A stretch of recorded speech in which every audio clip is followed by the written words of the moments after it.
Yes, guys, we are live for a massive under-18 national championships game between South Australia and Western Australia. I think we're just about to get underway. I've just got the stream up and running here right now. I'm excited for this because coming into this national champs, I don't think anyone would have had South Australia in this position where they can pretty much win the national champs straight off this game. We just got underway here. Dyson Sharp getting involved already. Handball out here. Rodriguez. Tackled by Cumming. South Australia end up getting the clearance away. Here's my boy Piker. Ooh. Well, that wasn't good. I thought he was going to stand up in that. Here goes Cumming. Trying to get involved. Bit of an opportunity for Western Australia to get some transition going. I'm really excited in this game to see Jacob Farrow in action. We got to see him briefly in the last game. Had a bit of on-ball time, a bit of that half-back time, but he's one of the more exciting prospects. Let me know if you guys are in the comments. Make sure everything is working. I think I've got the setup pretty good so far, so let me know how that's going, and I'll kind of stay on top of things. As I said, South Australia currently sitting first in this national championship sort of round robin, how it works. All the teams play each other, and then the team that gets the most wins comes out on top. So they're currently the standout. They've beat the two favourites in Vic Metro and the Allies across the opening two games. WA have just played the one game against Vic Country and won that as well. But South Australia could go a long way to actually winning this championships if they get the win here. Pretty cagey early in the first minute and a half. I kind of want to know everyone's opinion on Dyson Sharp, particularly. Obviously had sort of the best on ground performance last week. But it's interesting. Like, he definitely has some flaws as a midfielder.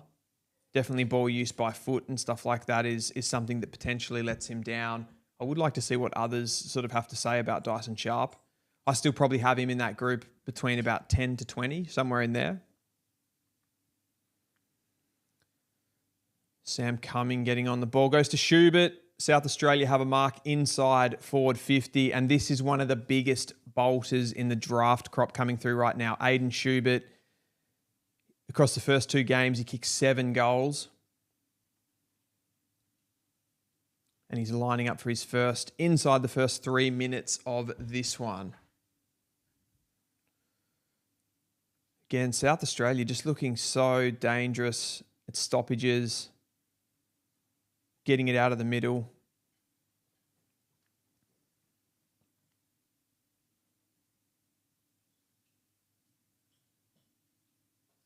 Schubert comes in, doesn't look great off the boot, gets it to the contest and rushed over the line.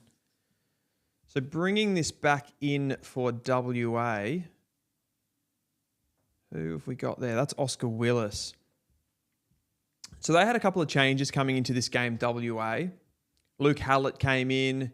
Joseph Hopkins came in. Out went Lucas Catalini and Heath Wilson. So a couple of changes for them. For South Australia, my boy Noah Dorr actually went out of the side. So he's missing for this one. I'm not too sure what actually happened with him. But Cale Matthews-Hampton has come in, a 198 centimetre bottom ager with a basketball background. So I don't know too much about those guys, but just the one change for South Australia. I'm really happy that this game is being played at Alberton because the camera, just the stream quality in general is better. Here's Jacob Farrow on the ball right now. And that is not his best work.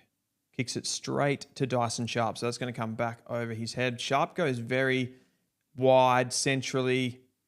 Comes back into the corridor. Lateral, I meant, not wide. He goes Barker. Harley Barker's an interesting prospect as well. Probably one of the few sort of just genuine wingers. Here's Schubert again. Another contested mark there for him. Yeah, Barker, just a genuine winger and someone that has elite leg speed.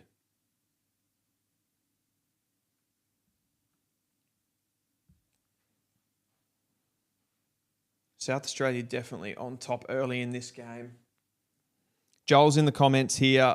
Good to hear Schubert quick start. Boys on fire. Absolutely, Joel. Absolutely. 100%. I'm just checking my stream there, making sure everything's okay. Phillips is a nice mover, a nice size. Haven't really seen him before. Yeah, for sure. Agree with that. South Australia again through Schubert. So that's his third mark inside the first 5 minutes.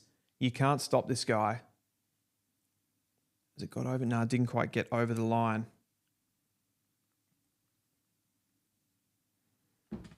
So interesting start. I think Schubert, you can just see there how well he moves up and down the ground, gets a lot of separation, a huge amount of athleticism. But what's probably impressive that he's got that combativeness as well to be able to take contested marks.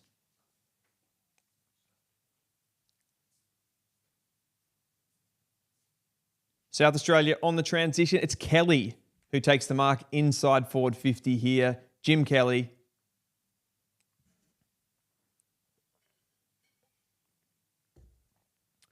South Australia all over Western Australia at the moment.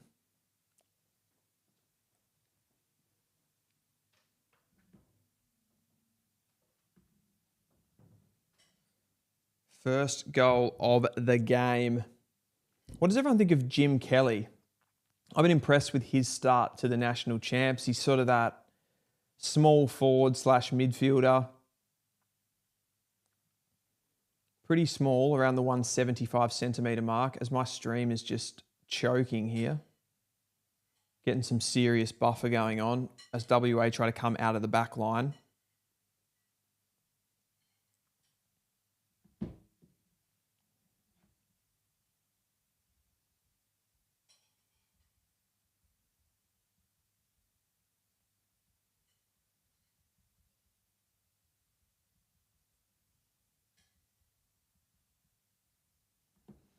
Throw in inside forward 50 here for South Australia.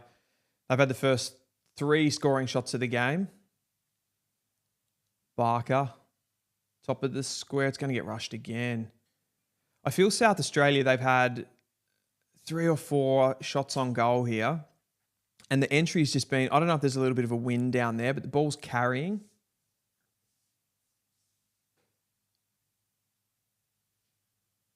And they've just been going a little bit too deep on those kicks.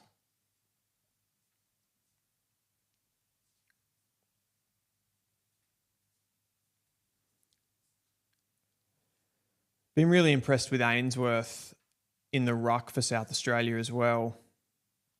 What's happened there? That's a free kick to Ainsworth on call. He was really good last week against Cooper Duff Tytler, who is probably the standout for the number 1 pick overall.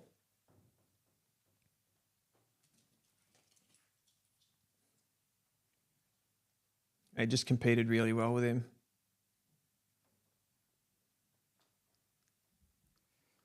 Another stoppage in the... Oh, no, Schubert's got the ball. What happened there? 50 metres? Well, it's not even... It's 25, isn't it, in this? Schubert puts it through. South Australia have their first goal on the board. It is 10-0. That's 5 scoring shots to none so far. And South Australia look dominant, as they have in this entire national champs. Incredible stuff. Just jump into the comments. Cumming is a smooth mover. I wonder if he has enough tools to push himself up draft rankings. I think he does.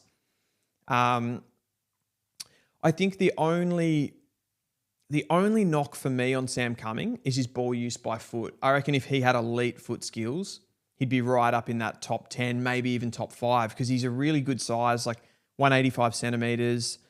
He's really good in the air. A really good runner from an endurance point of view. He's got good speed. Like you said, he's got good movement. He's got that lateral movement as well. He can get out of traffic. So he has that versatility to be able to play on ball from an inside midfield perspective, but also go outside, which is pretty much everything a recruiter is looking for. I think his ball use by foot is okay, but it's not at the high end. And that's kind of synonymous with a lot of players in this draft crop. The high end ball use by foot is probably not there, but I think Cumming is definitely one that could push up the draft rankings. And if that is something that he can work on, definitely a chance to go up. Harley Barker, another one that moves so well and has that high end speed. Like, I absolutely love him. I've loved his champs as well. WA just trying to get a bit of ascendancy at the moment. Let's go inside forward 50, but the defense is holding up really strongly. That was Dulwich from South Australia, just getting on the ball. This is Cook. So good movement here. I think that's Dyson Sharp that's got into the chain. So this is kind of the thing for Dyson Sharp. It's like these transition moments where he can get a little bit of time and space on the ball to see if he can use it well. I think generally he's going to go long in that situation. Here's Cook again. Getting through, gets it out to Schubert. Oh, Schubert hits the target inside forward 50. And South Australia get their second goal. And I don't know who kicked that. That might be Nan, is it? Cameron Nan. Yeah, it is. It's just come up on the screen now. Cameron Nan, number 28 for South Australia. He's sort of playing as that third key position forward for SA. So you've got Schubert, you've got Mitch Marsh, and then you've got Nan as well. So in some ways, I guess Mitch Marsh is traditionally the third key forward in the fact that he's a bit shorter and he's a bit more mobile. And then you've got Nan and Schubert as those two keys. But I guess Nan is probably the least targeted of those three. But he's been really solid to start this national champs. Just having a look at the centre bouncers here at the moment. So Farrow is in for WA.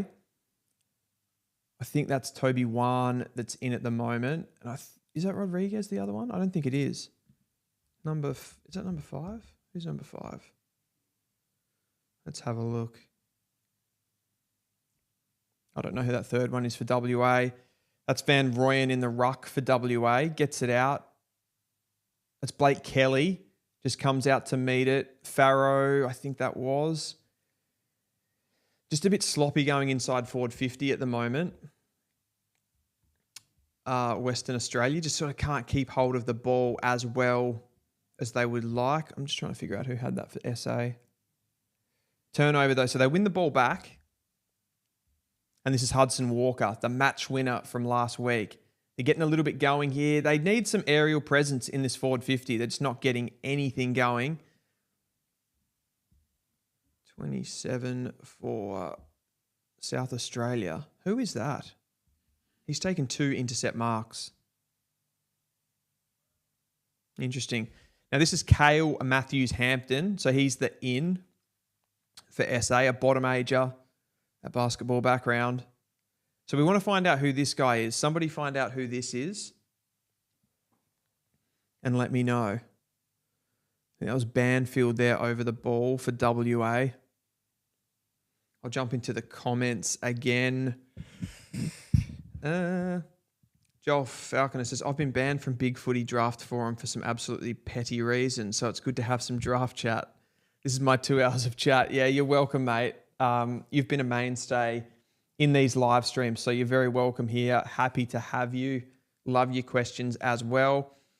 Widescreen TV says, is Lindsay the best kick in this draft? I mean, yes, pretty much. I mean, there's some other really good ball users, but just as far as I think his decision-making, the combination of being a good technical kick and his decision-making makes him the best kick in this draft.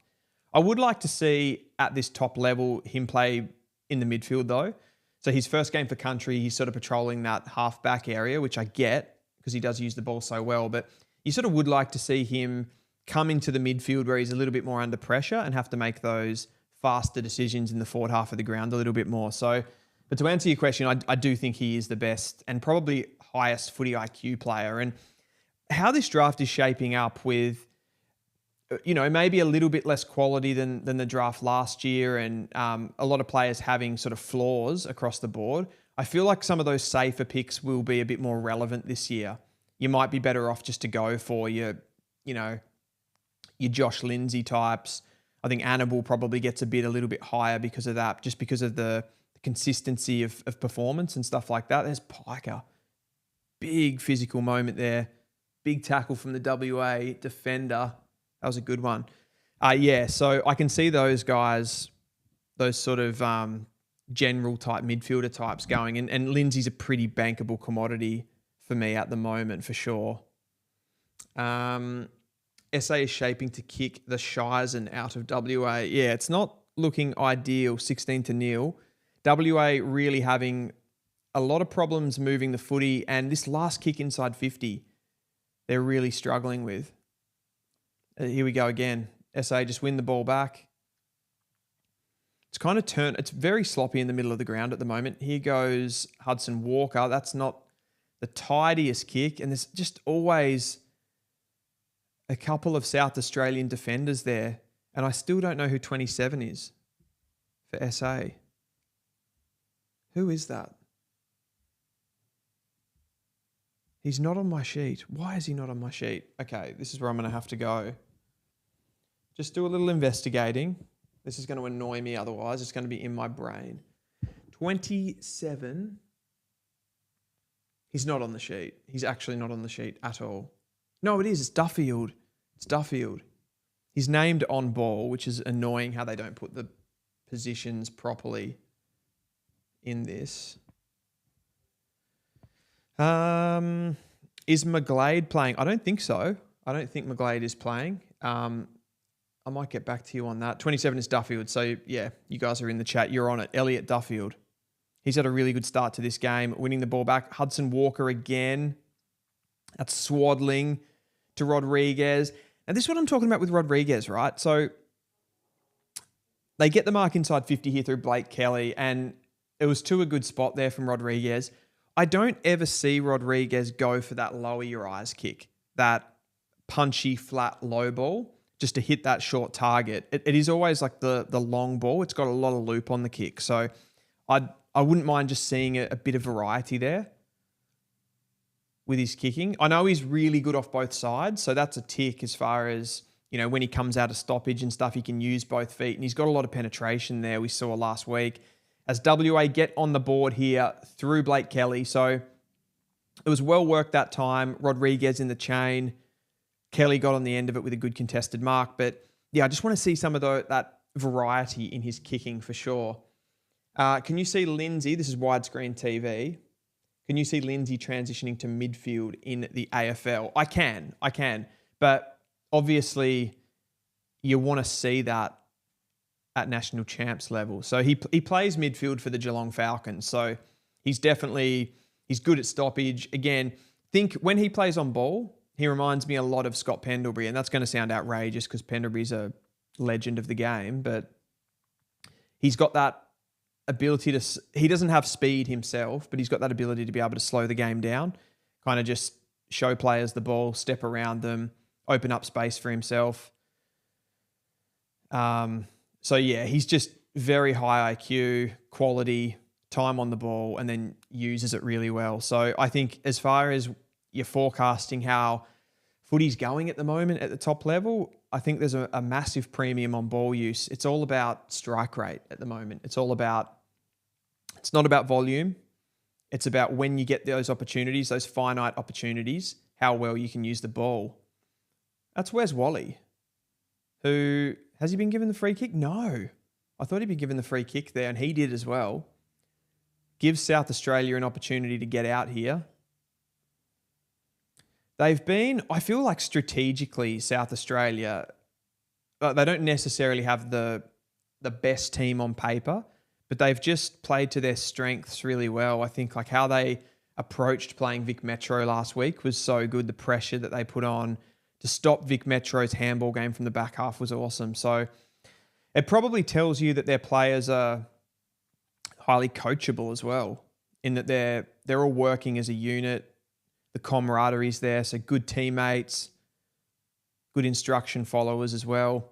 They've been winning the ball back really well against WA's forward 50 entries. I think WA are going to have to change something here if they want to get into this game. They're going to have to hit up some kicks. Here goes Cumming. So you saw there, he tried to go around him, and you saw he wanted to use his athleticism to get around him there and just couldn't quite. But Gee, I thought that had sailed through. I thought that had sailed through then.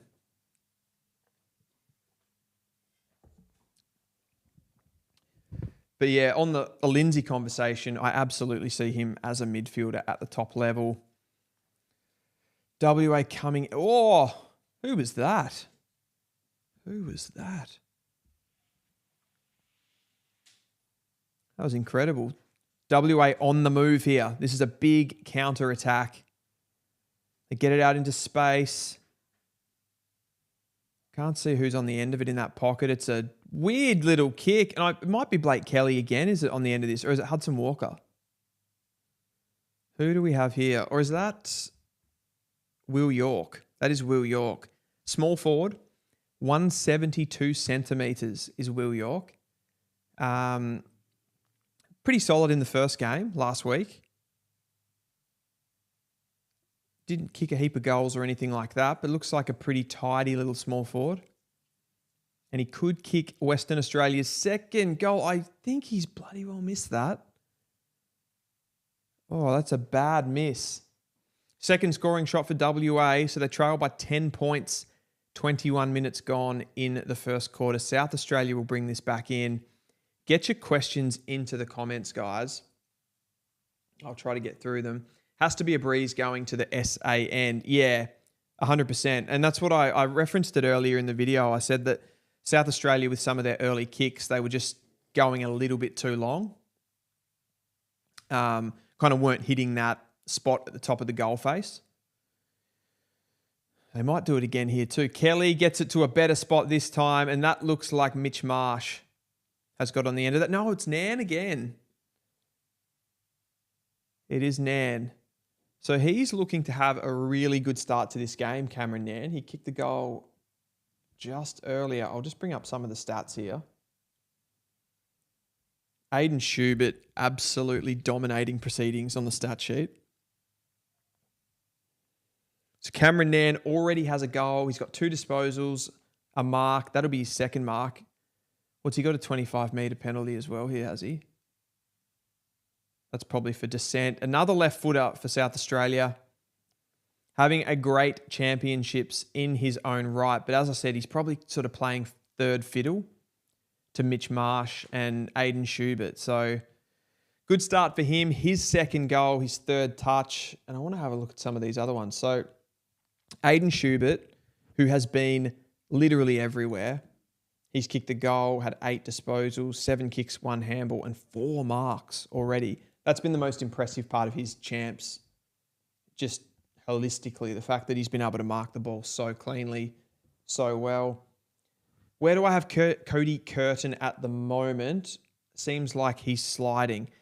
It's a good conversation. Where do I have Cody Curtin at the moment? I had him fairly high from some of his output earlier in the year.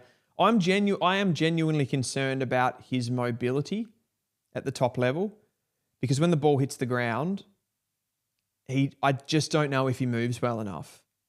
As far as stationary, if the kicks are targeted to his general direction, is this Nan again? Nan has taken another mark inside forward 50. He has an opportunity to kick his third goal.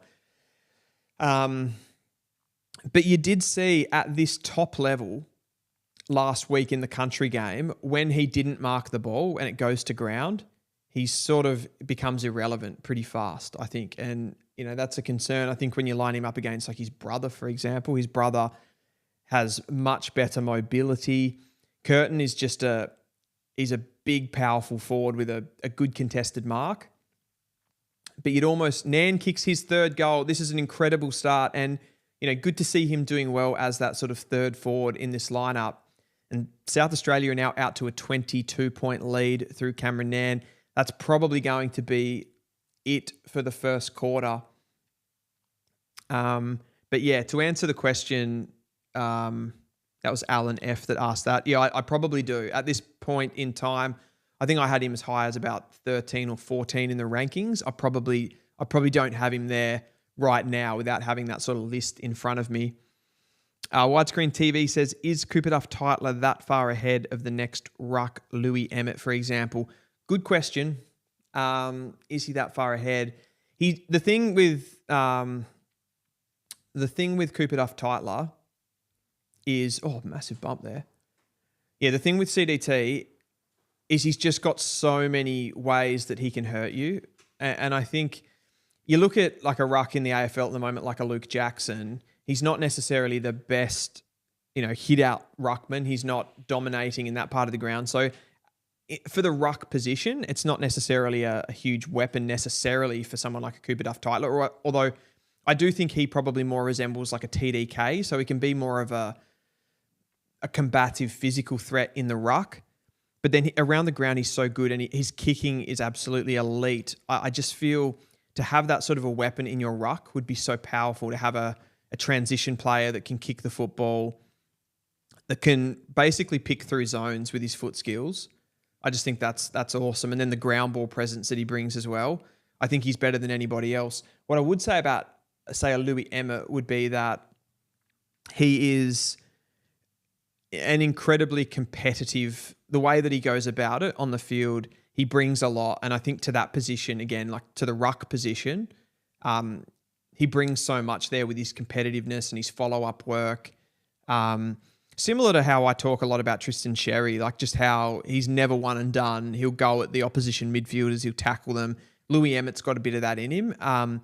Less talent than Cooper Duff Tytler, but just the mongrel that probably you need to have as a base level to succeed in that position is something that Louis Emmett has a lot of. So I like that about him. And he's another one, had a pretty slow start to the year and now he's been injured. But I think off his mentality, largely, I'd be pretty confident in him as a player, as either a pinch hit forward or a ruck, sort of going between those two positions. I'd be fairly confident in him. As someone like a Thomas Sims is probably a similar player to Louis Emmett, positionally at least. So that type of player. What do we have here? So Joel Falconer says, was that a little kick on Nan when he was down? Frustration. I didn't see that actually.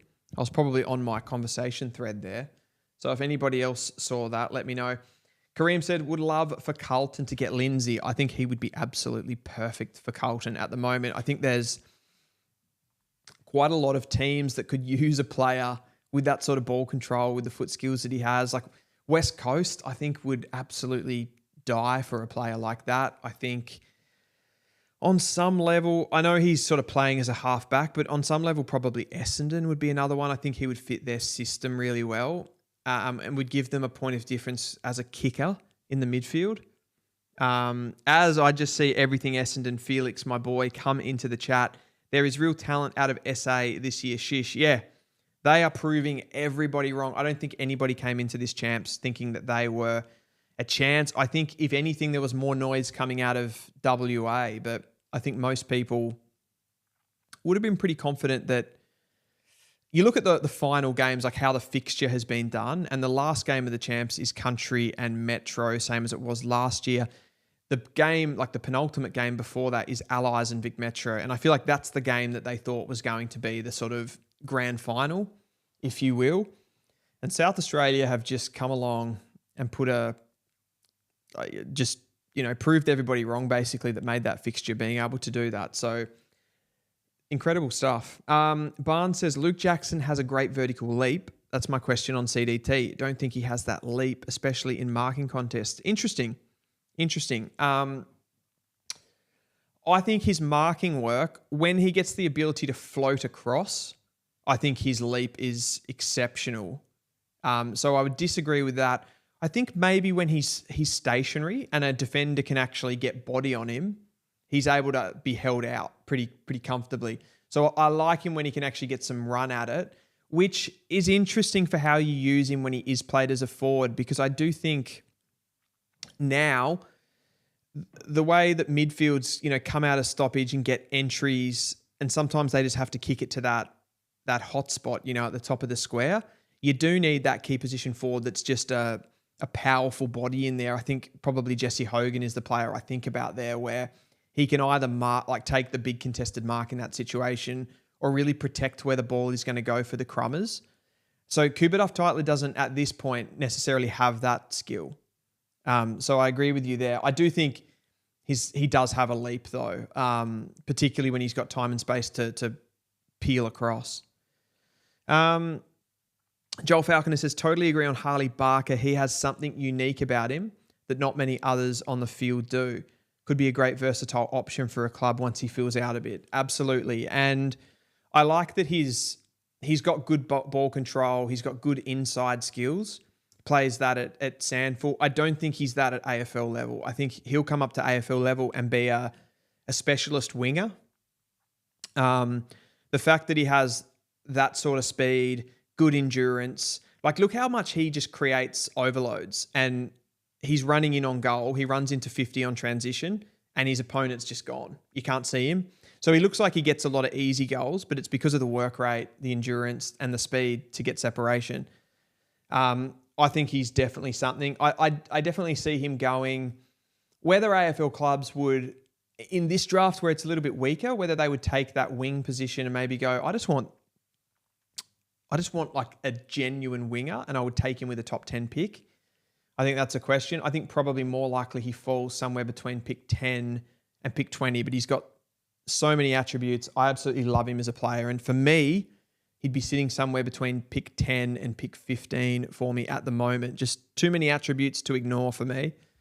And he's complementing this South Australian team so well. He's a big part of why they're doing so well with the ball movement. Joel Falconer, would you trade TDK to get CDT if the compo was pick 1? Would you trade Tom de Koning to get CDT if the compo... Okay, so you trade TDK, you get pick 1 as the compo, which then you can get CDT, essentially, is what you're saying. Oh, difficult to say, isn't it? Would I do that? The problem for Carlton there is it doesn't work for their list because they've got all of these star factor players in their prime, like Charlie Curnow, Harry Mackay, even Patrick Cripps, like probably pushing 30 now. Their main on ballers are mid-20s. And then you've got a ruck that's not going to come into his prime, full prime until he's about 24, 25, if that. I think it puts your list in a series. If they did that, Carlton, they're really going to a full-on rebuild stage, I feel. Like that's changing everything. I think they'd be better off trading someone like a Harry Mackay, who they need less. We're back underway here in the second quarter. Dyson Sharp wins the clearance for South Australia. The kick comes in here to Blake Odeshawn Benia. I have no idea how to pronounce that, but that sounds about right. He looks like a pretty crafty player as well. And Schubert's won himself a free kick. No? I'm just going to give up with trying to understand umpiring calls. I never know what's going on. No, it's come back. Why was it not downfield then? Somebody let me know in the comments. Should that have been downfield? Benia goes inside forward 50. Van Rooyen gets up. Good contested mark. They've needed that. They've needed some shielding in this defense. They're getting outmarked. Pretty regular. Oh, that is 5 meters. What is he doing? What has he done there? Oh, dear. Takes the tackler on. South Australia through Zane Piker, I think it is. Hits the post. Little Piker, that was good stuff. There's plenty more comments to get through here. Oh no, WA have turned the ball over from the kick in.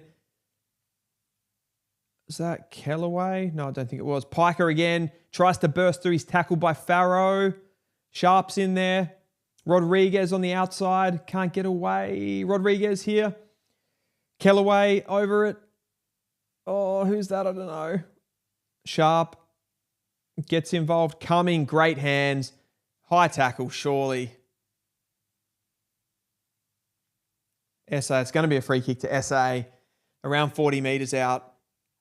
They worked it well there. They were able to get the ball from inside to out. Consistently, they've done that. I'm starting to lose my voice a little bit here, which is not ideal.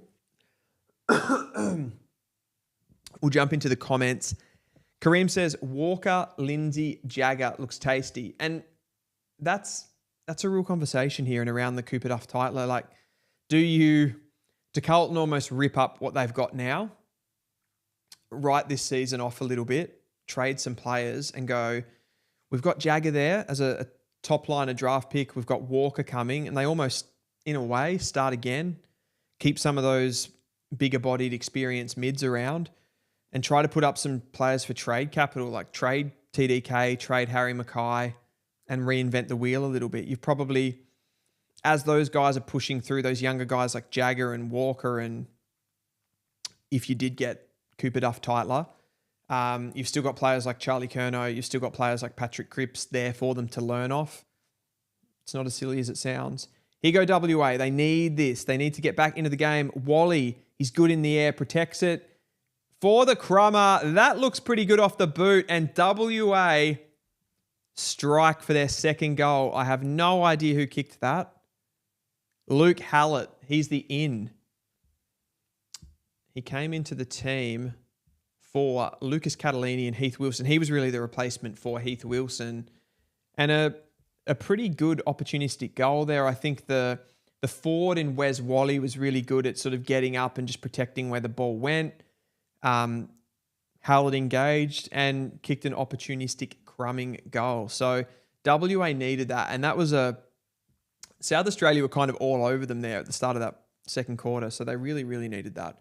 Centre bounce at the moment. Dyson Sharp is in there. Odeshaun Benia is in there. It looks like Kellaway is the other one for SA.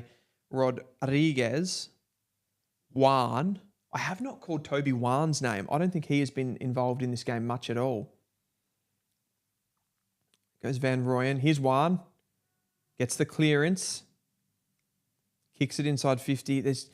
You see what I mean, though, about this crop? There's just a lot of mids that don't have high-end ball use. I'm not saying they're terrible kicks or anything like that, but Toby Wan pretty much under no pressure there, just turned over the ball. And I'm not saying that it's going to happen to everyone. Like, it's not like Josh Lindsay never turns the ball over either, but his kicking stands out amongst this crop heavily. Here goes Matt Leray. He's been quiet. Kicks it up to Marsh, who's also been quiet in this game. A high prodigical talent is Mitch Marsh. Have I pronounced that right? Prodigical? Prodigical? Sounds kind of right. I'll go with it. Big contest to be won. Schubert's clean. He's so clean. I think... And there's a tackle. Like, this guy, he's coming. And there's a big melee on. Dyson Sharp's getting in there. The Crow Eaters and the Sand Gropers go at it here on the half-forward flank at Alberton Oval. They're hungry. South Australia are bullying WA at the moment. But that play by Schubert, that was classy. Comes out with the hands, spins out of traffic, and then lays a massive tackle. I love it. He's been one of the standouts of this national champs. Kellaway just not quite clean enough there. Leray lays a tackle. Wan feeds a handball out. Rodriguez just slams it on the boot. He had a little bit more time there, I feel. They might get a lucky bounce. Looks like Dalitz is going to clean up here for South Australia. Goes centrally. It's a bit of a risky kick. Well done by Benia there. That was clean. Won the contest. Dyson Sharp. Nice little kick inside. So that's where you want to see him hit those kicks. Get his transition going. Here's Duffield. We've identified him. Goes long up to Kelly.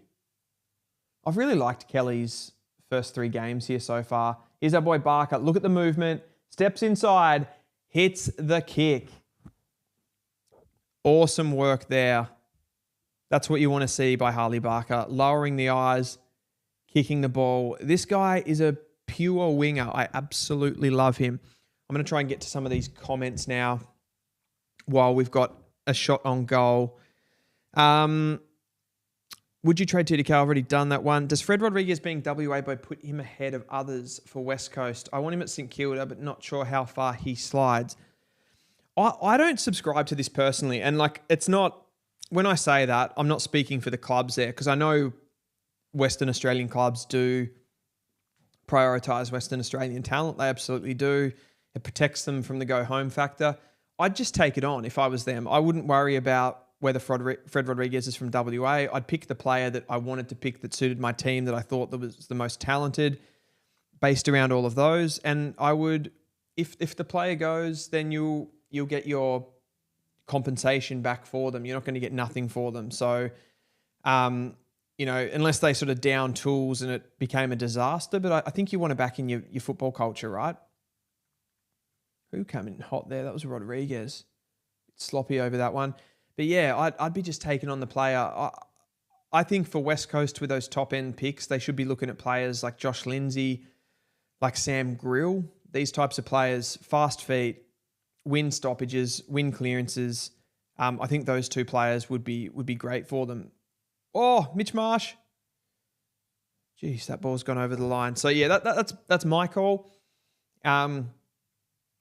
But no doubt, players like Dyson Sharp from South Australia, for the Adelaide teams, maybe even for the WA teams. I don't think the SA go home factor from WA is seen as risky as well. So I think that comes into it also. I would love to see Richmond stop entertaining trading players in and instead draft Grill and Lindsay at pick 3 and 4. Okay, so you're sort of referring Barker again. Great foot skills here. Benny is having an amazing game. Looks like Nan had the opportunity to take a huge contested mark. Mitch Marsh gets the hands out. I think that was Kellaway by the kicking action. Misses. The intensity's gone up in this game. I'm really, really enjoying it. There's just been some really good performances here for SA. Like, I'm loving Harley Barker's game. He's been fantastic. There's Sam Cumming. That's so important. Like, that's an underrated skill. If you've got speed and athleticism, what Sam Cumming just did then is really important. Like, look at Andy Brayshaw, the intercept possessions that he gets. That's important for mids as well. And that's why it's important. Like, watching that game with Freo and North last night and Caleb Daniel playing on Swakowski and just not having the athleticism to go with him was like so frustrating to watch. So we think about some of the athletic traits from an offensive point of view, but you've got to think about it from a defensive point of view as well. Harley Barker on the left, inside forward 50. It's a contest. He got it in quickly, which was important. Kelly can't get the crumb. Another forward half stoppage. The Grill and Lindsay at pick 3 thing. So you're referring to Butters, Harley Reid chat. I'm trying to think who else would be actually one that Richmond would potentially... I think that'd be the main ones, wouldn't they? Butters and Reid. So, yeah, I sort of get you. But also, I feel like Richmond have... This is just incredible stuff by... Oh, he's missed the kick there, just as I was about to say. It was incredible. I feel like Richmond have done so well in the 2024 draft at landing those high-end project players. Sam Lawler, Josh Smiley to some level, Jonty Fall, Taj Houghton. There's a lot of youth already on the list, and then you add in those guys like Harry Armstrong and Luke Traynor as well. Some of the players that were already on the list too, I think there's plenty of talent there as well. So I think, in a way, would it be just better? Could it be actually better for Richmond to bring in one of these big dogs to have, again, like particularly someone like a Zach Butters? Like, that would be an incredible signing for Richmond. And gives them that, like, he's a Sam Grill type, but you already know what you're going to get. Like, he's absolutely guaranteed, Zach Butters. So I don't hate that for them. Obviously, you get 2 players instead of 1 if you go to the draft. But I think Richmond have to look at it sensibly from the fact that they did so well last year in bringing in those young players. So they probably can be a little bit more conservative now that they've done that. Either way, though, if you can't land the big fish, just go to the draft and back yourself in and pick those guys that you need. And Richmond, now that they've gone after Lawler, they've gone after Smiley, the 2 sort of big-bodied mids, they can probably go for some of those fleet of foot guys. Like, they could probably reach a little bit with some of their picks and just get exactly who they want. So I think they've done that with their drafting themselves. They go Sam Swadling. He's been pretty quiet in this game. York takes the mark. Just punches it inside forward 50. I just feel like South Australia have been so strong defensively as well. Here's Cook. They just chain it out. And then they find the winger. It's Schubert on this occasion who's pushed up. Piker's there. Kelly, been outstanding in this game. Like this is a serious performance, I feel, for South Australia. They really, this shows a lot of character about their top end players, how much they want to win this national championships, and it shows a togetherness that I don't think you've seen from any other team so far. Widescreen TV says, if West Coast end up trading Reid, would you prefer 2 firsts in this year's draft or split one this year and next year's draft? Interesting question. I'm going to honestly say at this point, I'm not knowledgeable enough about next year's draft to make that call on next year's draft. I think if you're West Coast with the picks that you would get back, you'd be able to get something good enough in this year's draft. But I think for West Coast, priority number one has to be to keep Harley Reid. You don't want to lose a player like that. It's so hard to, that player doesn't exist in this draft. So you're not getting him again.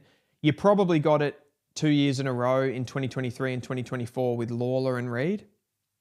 But they're, at maximum, you get one of those players with that quality, with that athleticism, with that power. You get one of those in a draft each year at max. And sometimes you don't get one at all. So you got to keep Harley if you can.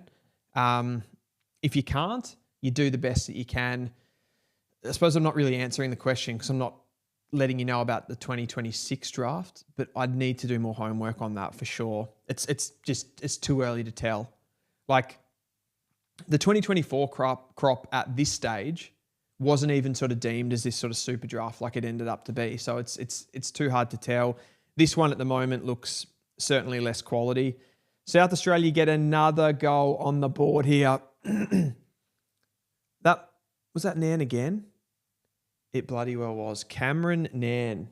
Go you good thing. I'm really happy for him. I think he's had a great champs. That's his 4th goal. He's taken 5 marks. And he and Schubert have just worked so well together. I feel Schubert's getting higher up the ground, using his running power. He's so clean. He creates. He's a bit like an extra mid when the ball hits the deck as well. So I love that about Schubert. 5 marks and 4 marks. The WA defenders have just been nowhere on those guys. It's they haven't been able to shut them down, which bodes well. Schubert's the highest disposal getter on the ground with 13. Incredible. Dyson Sharp has 11. I probably haven't noticed Dyson Sharp that much again, but he's the equal second. Toby Wan is as well, and I haven't noticed him.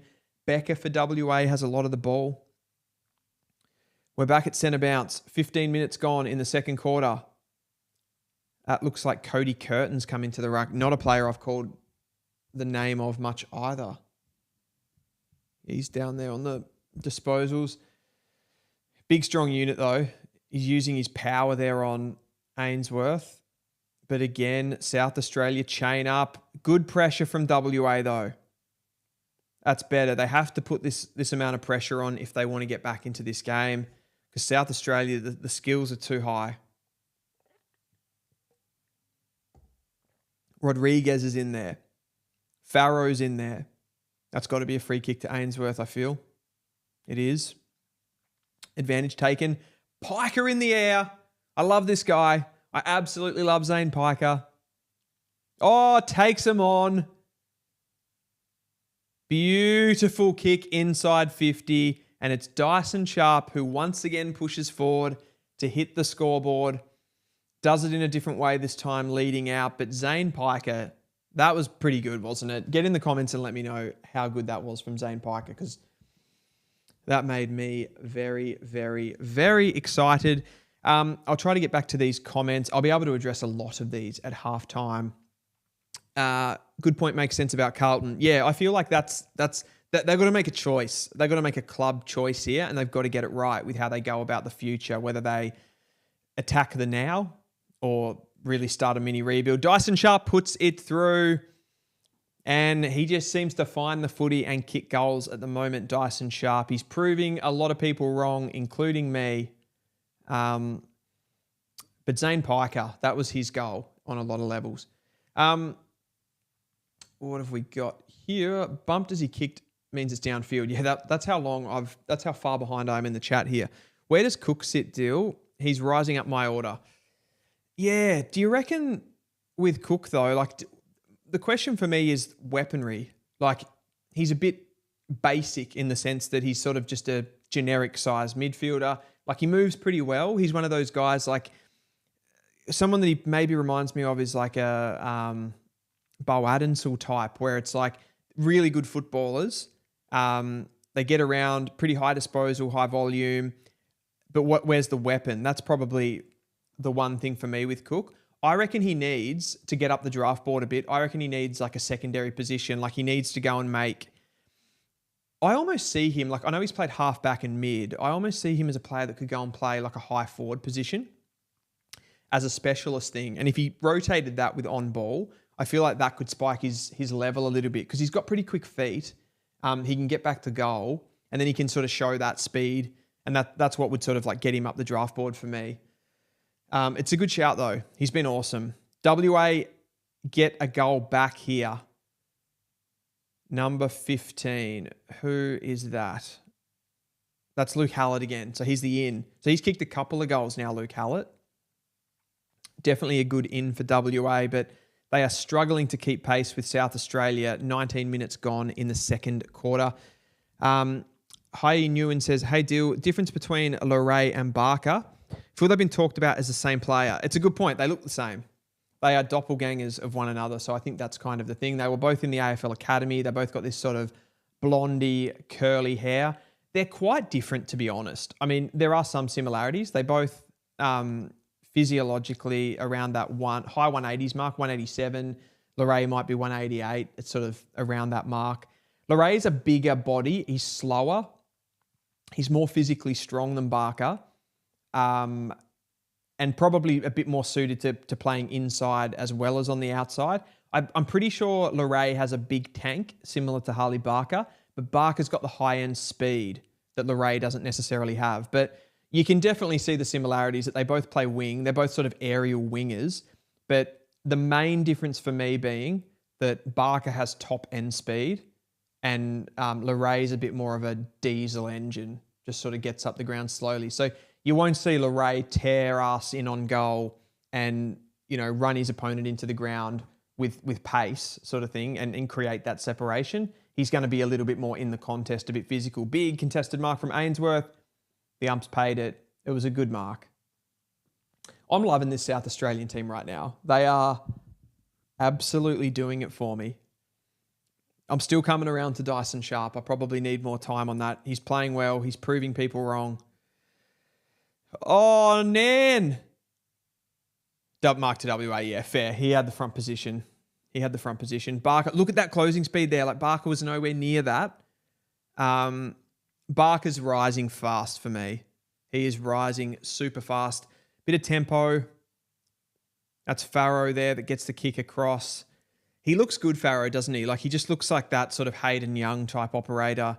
Starts at half back, goes into the midfield. Needs to work on some things. That's a big mark too. Who's that? Who is that? Sprays it out to Leray.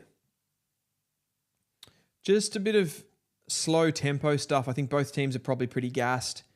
Kellaway gets it. I actually saw someone in the comments ask about Kellaway. Pletzer says, how's Kellaway? He's doing all right. Again, probably mentioned it with Cook a little bit earlier as well, and same with Kellaway. Like kind of small midfielders. And what's the weaponry? He's got some okay speed, does Kellaway. He's probably not the cleanest player I've ever seen. Like he does make some, his ball handling, he can sort of make some errors there, which sort of put him back. I'd say at this point for me, he's sort of in that later draft. Like I'm not seeing sort of top 20 quality or top 30 quality or anything like that. He's back a little bit further. But yeah, I mean, as far as from a unit perspective in this SA team, they're all doing their part. Oh, big mark there. That's Leray. So that's like, I wouldn't see Harley Barker necessarily doing that.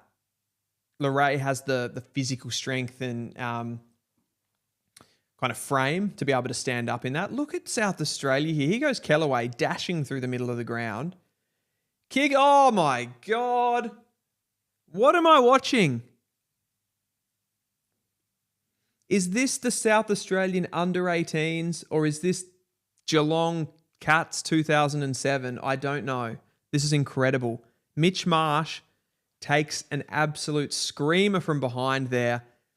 It was a dashing run by Kellaway, came through the middle of the ground. I thought the kick was poor, to be honest, because I thought it favoured the WA player, but Mitch Marsh did the rest. Incredible stuff. What do we got here? Good to see, Joel Fagner says, good to see Swaddling having the confidence to try and play his natural game. Can be so damaging if he backs his skill level in. Yeah, Swaddling's another one for me with the foot skills. Mitch Marsh puts it through. And as far as the result of this game, I would say it's pretty much over. I cannot see WA getting back into this game on the scoreboard. Incredible stuff. We've got about a minute and a half to go in this half. But yeah, Swaddling, particularly good contested player, I feel, and running patterns, finds space. So he can get the ball on the outside, he can get the ball on the inside, he can create foot skills again. I'll say it once and I'll say it again.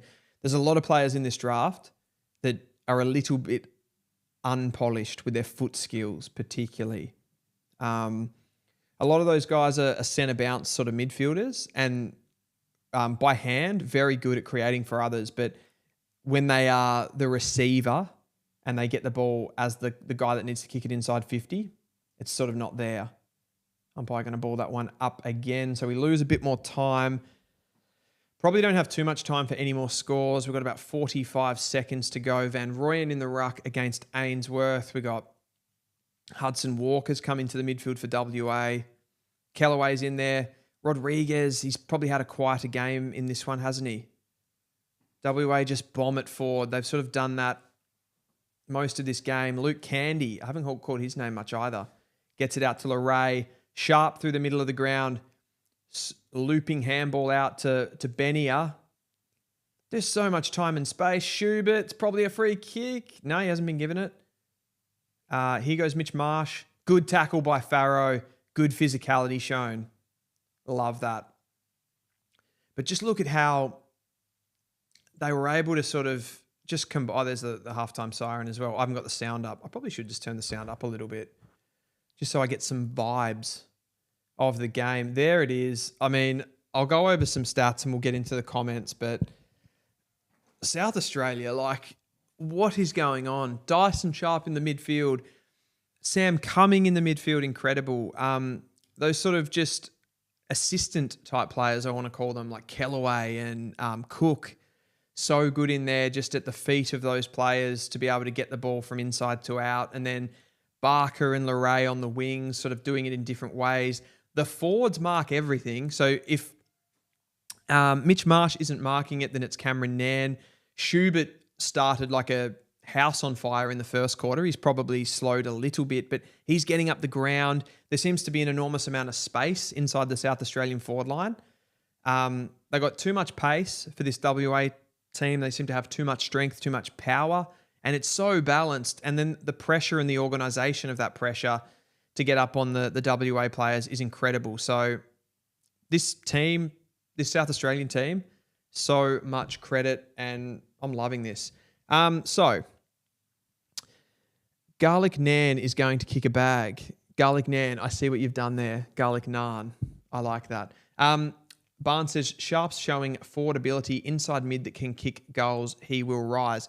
It's a good point on the forward ability. I mean, you kind of look at those goal-kicking mids. When he's been able to do it, like Patrick Cripps obviously is that sort of bigger-bodied mid. Tom Green at times. I suppose that the thing is how you get those goals. So probably how Sharp's generally getting the goals is on that sort of fast transition. I don't know if that's necessarily something you'd probably want to see the goals from like forward half stoppages, perhaps. Maybe creating a mismatch. He's sort of done it in a different way, which is interesting. So how well that's going to cross over, I'm not too sure. I think Ultimately, the main thing that's going to hold Dyson Sharp back overall is his foot skills. But as far as his ball winning ability, the combativeness, and that's probably ultimately what's helping him when he does go forward is that ability. And he's finding the ball on the outside. You know how organised this South Australian team is. He can bring other players into the game. They can be the ones putting the final ball inside forward 50. So a valuable player. It'll just be interesting to see at what point a team says, okay, that's the player. We're going to take that because it's just a really, really solid inside mid that we can sort of bank on. That'll be interesting. But I do feel like that sort of player has fallen a little bit in the AFL in recent years. And what I mean by that is players like, I feel like 3 or 4 years ago, like Tom Green was sort of talked about as this like up and coming superstar of the competition. Clayton Oliver was a superstar of the competition. They've got, both of those players have something in common, and that's that they're more sort of handballers. They're combative, they're contested players, and they handball out and they create for others.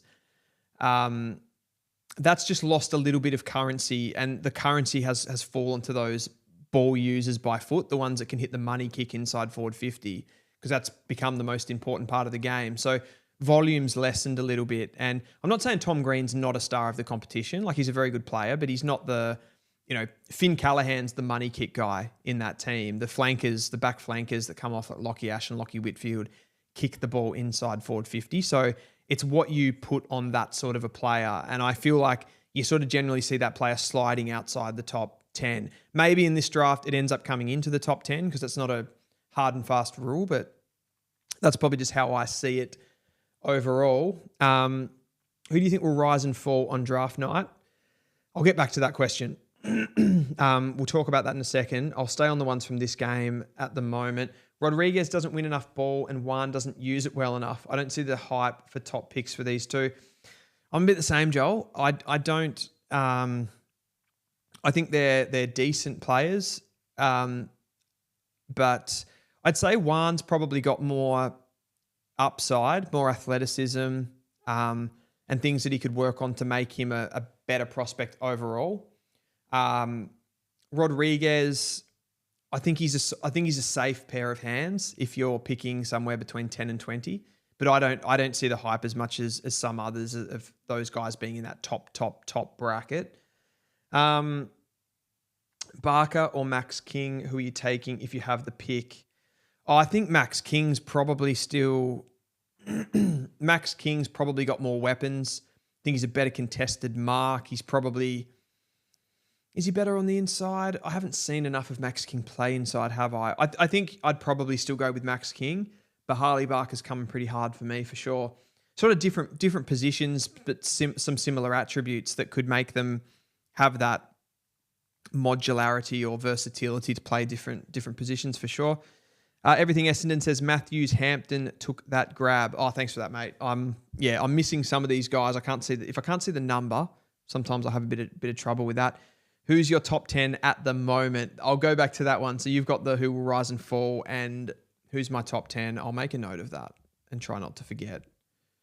Who is my top 10?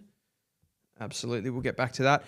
Someone asked me, why do people have Greaves top 6 and Sharp early to mid-teens? For me, it is the cleanliness of the player. So Greaves, I feel like, handles the ball a little bit better, is a little bit cleaner by hand coming out of stoppage, and he's got better foot skills. That's why I have him ranked higher at the moment.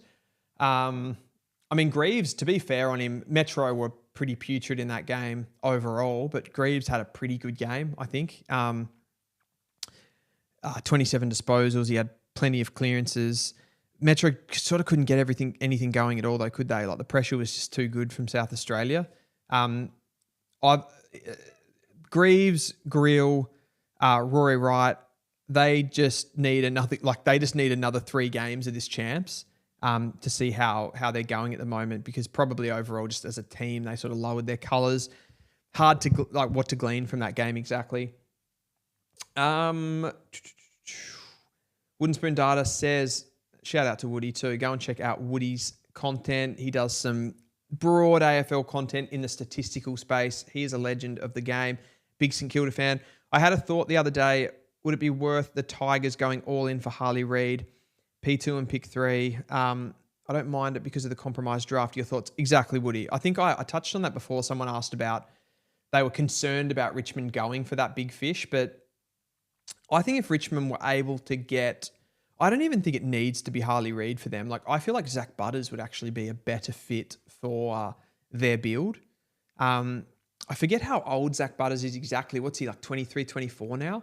Like, still pretty young. He's still in that group. He could be the leader for this midfield. I know there's like Taranto and Hopper and these sort of guys, but Zach Butters is like, imagine playing with Zach Butters. Like, I reckon every player in the AFL would love to play with Zach Butters. So I think he would be absolutely perfect. And where Harley's at in his career, as much as I think he'd be also great for Richmond, I think that'd be still worthwhile doing. But I almost think Zach Butters would be the better one, in the sense that you've got Sam Lawler, so you've got that sort of Harley Reid type already, that forward of centre guy.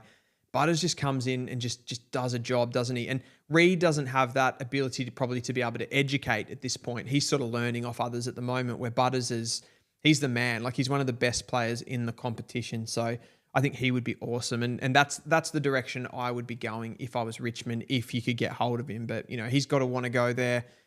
And Richmond have to make that call as well, that they're giving up 2 high-end first-round draft picks for one player, I suppose, and then the age gap. But I think Butters is still young enough that is a worthwhile trade for sure. Gee, this is fun footy. I couldn't agree more, Felix. Felix from Everything Essendon runs an Essendon channel and is the GOAT of Essendon content, in my opinion. I absolutely love Felix's stuff. He was on the channel last week for the SA Vic Metro game. This game, like, it sort of looks like a stinker in the sense that it's 31 points at halftime, the difference. But I've loved this game. This has probably been my favourite game of the champs so far. I feel like I'm more in tune with the South Australian players now that we've had a few games. They've played the most games in the champs. And once you start to get that familiarity with them a little bit more, and some of the bottom guys as well, you can kind of see their true colours, I suppose. What else do we have here? Kellaway can play half back. I don't get it. He looks really good every week at SANFL under 18s and been great at champ so far. The Collingwood guys are rated so high for nothing. Who are the Collingwood guys that you're rating so high? This is Plestis asking this question. Is it just SANFL under 18s aren't viewed with that much weight? No, I don't think so. I mean, there is definitely a bit of a premium put on Coates Talent League football, the Victorian League. You've got all the Vic Metro and the country players in that, as well as the other places in the Eastern Seaboard, like the Gold Coast Academy, the Giants Academy, Sydney Academy, Brisbane Academy, all of that stuff, plus Northern Territory. So there's it's a stronger league. Like, objectively, it's a stronger league. You have to say that. I don't think that's the issue. I just think it's attributally. The question for me, though, a lot of the Collingwood guys that are getting talked up, I probably don't have as high personally. So I can't speak for other people on that. But for example, like a Thomas McGuan, Collingwood father-son, I don't have him as high as some others. I probably have him somewhere after pick 25, maybe after pick 30, somewhere there. I'm trying to think of the other ones. What do you got? Jai Saxon, or I'd have him as more of a later pick as well, not in that top group. McCarthy's an interesting one, but I've seen him ranked as highly as sort of 15, 20 on some lists, and I wouldn't have him in that group either. So it's, it's subjective where people have these players, but none of those guys sort of have the weaponry for me that puts them in that top group, and that's probably Kellaway included. Not a bad player, and his form is really good, but you've also got to look at what they have like attributally that crosses over to AFL level. So it's a good point that you bring up, though, the fact that Kellaway does play half back. Obviously, having a bit more versatility helps you to go into that top level for sure. Barnes says, SA kids all look amazing. They've been great to watch, for sure. And that obviously means, like, that tells you that they're obviously coached really well. As a group, they probably, have a good culture there. They're getting along really well. They look really, I think the one thing that stands out the most about South Australia as a team is their pressure on the ball carrier and how well they work for each other. And they all use, I feel like they're operating on a level where they're just working attributally for each other so well. Like I talk about Harley Barker running his opponent into the ground, creating that space. Doesn't seem to matter if it turns into a stoppage game or a heavy transition game for them. They seem to be able to work really well. The interceptors are all reading the game really well. So again, you got to put that down to the player being in the right spots and the coaching to sort of help them be able to do that. But they've just been absolutely awesome. And I'm loving the footy that they're playing. Eagle Fruit says Juan has 5 kicks, 7 handballs, only 7 of those effective. There seems to be a few mids in this crop with poor disposal. It's absolutely. I think in this champs, like one thing to note. So I've talked about this a lot, and I think there's a few players that I think technically just seem to kick the ball poor. Like that's absolutely, and that's probably a bit where I put like a Dyson Sharp. Like the technical ability is like doesn't seem to be there as well. The pressure's been really good. Like you look at in this game, Toby Wan and Fred Rodriguez, like South Australia, and same for Vic Metro last week. Like South Australia's pressure was so good in the midfield, and that's where the level goes up, doesn't it? Like you have to be able to, in that congestion and with that frontal pressure coming at you consistently, you have to be able to make decisions. And these players probably so far, players like Juan and Rodriguez in this game, like probably haven't shown that. Swaddling probably the same. Sharp at times throughout the carnival as well. Like just not being able to hit targets because of the pressure coming at you. And that's the rise in level going from like Sandful or Waffle or Coates League. That step up in intensity that you feel at the national champs is probably coming into that. That's why I was saying earlier that you look at a player like Josh Lindsay and you almost feel like for that decision-making element, like he's such a bankable prospect because he makes such good decisions. And I would like to see him at champs level play in the midfield because you actually then have to see him under that intense pressure in the front half of the ground where you do obviously get a bit more time and space. But Josh Lindsay, at every level that I've seen him at, he's thrived with ball in hand for sure. Barnes says Butters won't come to Richmond. He's leaving Port to play for a contender. We're 3 to 4 years off contending. It's a good point. It's a good point, isn't it? Like he's probably looking at those projects like Hawthorn, Western Bulldogs, maybe even Geelong, where they're contending straight away. But if Butters came to Richmond, there would. If I was a player, I would still look at Richmond as they're a big, powerful club. They win things in recent times, and Zach Butters coming to that team with the youth, like he's seen how well they drafted in 2024. He's played against those guys now, and he can make them better. So he would make them better faster. So I think that's a point too. But you're probably right overall. Like you'd think Zach Butters, being the competitor that he is and how much he wants to win, you'd think he'd probably go for one of those clubs that are right there right now.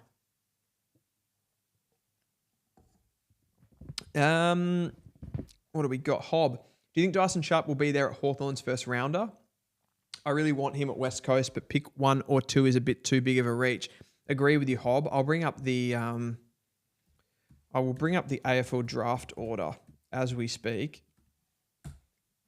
The game hasn't restarted and my stream's lagged or something, has it? It feels like it's been a while.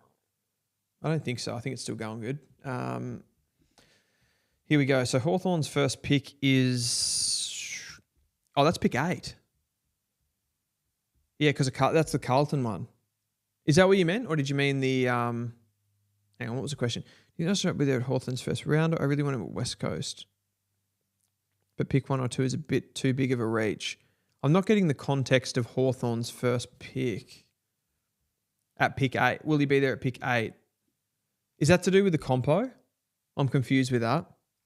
Let me know in the comments there. But do I think he'll be available at pick 8? Probably based on performance and where we're at right now. I mean, this is their 3rd game of the champs. He's been really good in all of the games. That may be where he goes. I feel like with Dyson Sharp, there'll be clubs that don't rate him and there'll be clubs that do rate him. So I think someone will take him around that mark. Somewhere like between 8 and 12, I feel like someone's going to grab him there. That would be my call. Looking at stats, says Joel Faulkner, Tom Phillips has not played a Colts game. Is nice on the eye as a footballer from what I have seen. Maybe a late bolter as a pick for WA. Has he been injured? Does anyone know? I'm not too sure on that one. I'll have to let you know on that one, Joel. He goes to Scotch College in Melbourne. Yeah, interesting. We'll see if anybody else has some info on that. Greg says SA clubs are both out of the top 10 this draft. Do you see them trading into the top end this year? So much SA talent could be leaving the state. Yeah, it's potential. Like, I mean, obviously, Port Adelaide are in a tricky situation, aren't they? Like not having any picks inside the first round and kind of being where they are on the ladder. It's disappointing for them not to have a first round pick. You've got also the factor that Gold Coast and Sydney are going to be looking to trade away pick 4 and pick 7. That's almost a guarantee that they'll be looking to offload those picks. So you'd think a team like Port Adelaide particularly would be sniffing around something like that, see what they can do with their later picks. They've got pick 22. They've got pick 40. There's not a lot of pick 58 as well, so they don't have a lot to give up. So I don't know, could Port Adelaide throw, or even an Adelaide have got pick 15. Could they throw a future first rounder? Obviously, Port Adelaide would have a little bit more leverage with that, just on the fact that teams would look at Port Adelaide as being a team that is going to be down the bottom of the ladder next year, I think, particularly if Zach Butters leaves. Whereas Adelaide, it's scary to trade a future pick with Adelaide because they might be in the top 4. And yeah, you don't really want to end up with that. So more difficult for Adelaide. I think definitely Port would be looking at something like that. Would they, looking at their midfield mix, Horn Francis, Rosie, Butters, would they even necessarily want to go for a player like Dyson Sharp or Harley? I think Harley Barker absolutely would fit what they wanted to do. You know, maybe if they got up into their like pick 7 or something like that. Mitch Marsh is going to be up there as well. I mean, they are short on key forwards. I think a player like Mitch Marsh for Port Adelaide would be absolutely fantastic. Just, you know, their forward line just has not, those key forwards just haven't sort of been, you know, coming along, injury, whatever. I know they've traded for Lukosius. He's injured. Don't know if he's the answer. So, and they probably need some halfbacks too, don't they? Do they need a better key position defender? I feel like they've got key position defenders, but is the quality there? That'll be really interesting as well. I look at someone like a Noah Dorr, but he'll be later in the draft particularly. But yeah, no, it's a good point. I mean, I'm still of the opinion that you pick the best available talent, but given those clubs don't have picks, you're right. They might sort of trade up and go, I really want Dyson Sharp. I really want Sam Cumming. I really want Harley Barker. What else have we got here? Widescreen TV. Richmond are arguably 3 gun players off finals. Their defence is still top 4. Couldn't agree more. Richmond have a really, really solid back 6. You've got still enough youth there as well. In like Noel Bolter, still pretty young, isn't he? Like 25, 26. In that age group, you've got obviously your Luke Trainers. Ben Miller's there. He's a bit older, isn't he? But even Nick Vlosten, like, still got a few more years in the tank as well. They kind of just need to put it all together in the front half of the ground, really. Wait for these key position players to flourish. I think I've got the stream back going on here. I haven't got any picture yet, but are we back? Interesting. I'll keep you posted on that. But yeah, I agree. I mean, Richmond, it's all about development. They have to go into this heavy development phase of their list build. I think they could still, if you look at most premiership teams in the last few years, there's definitely been a phase of bringing in free agents and players from other clubs as well. Some in the higher end bracket, some in that sort of floor bracket. Here we go. Dyson Sharp gets the first clearance of the second half. Piker snaps. Oh, Zane. He is big time. He is absolutely big time, this guy. I'm loving him. Will be interesting on draft range for Piker. I mean, he's probably a later pick, I feel. I just love him. Farrow brings the ball in. He goes long. Or Schubert with the one hand. Cody Curtin gets involved. Harley Barker there with the tackle. We'll get another stoppage. Having a look at some of the numbers, Dyson Sharp has 15 and a goal. Schubert has 13 and a goal. It's incredible numbers for the key forward there. Sharp's got 5 tackles as well, so been physical around the ball. There's Cook. Sharp. He can be a bit fumbly at times, Dyson Sharp. Like, I think that's something to note. Good ball use from Candy. Candy's another one with high-end athleticism. Vertical leaps, obscene. Speed is really good as well. There's that kick from Sharp. That's the one, isn't it? Like, doesn't have that money kick inside forward 50, and that's really the only thing holding him back. Swaddling gets on the ball here for WA on transition. They need this. They need something to happen here. Let's have a look at some of these advanced stats. The clearances, Aiden Schubert has 4 clearances. Candy gets involved. Sharp gets involved. A good little burst of speed. The turnover happens though.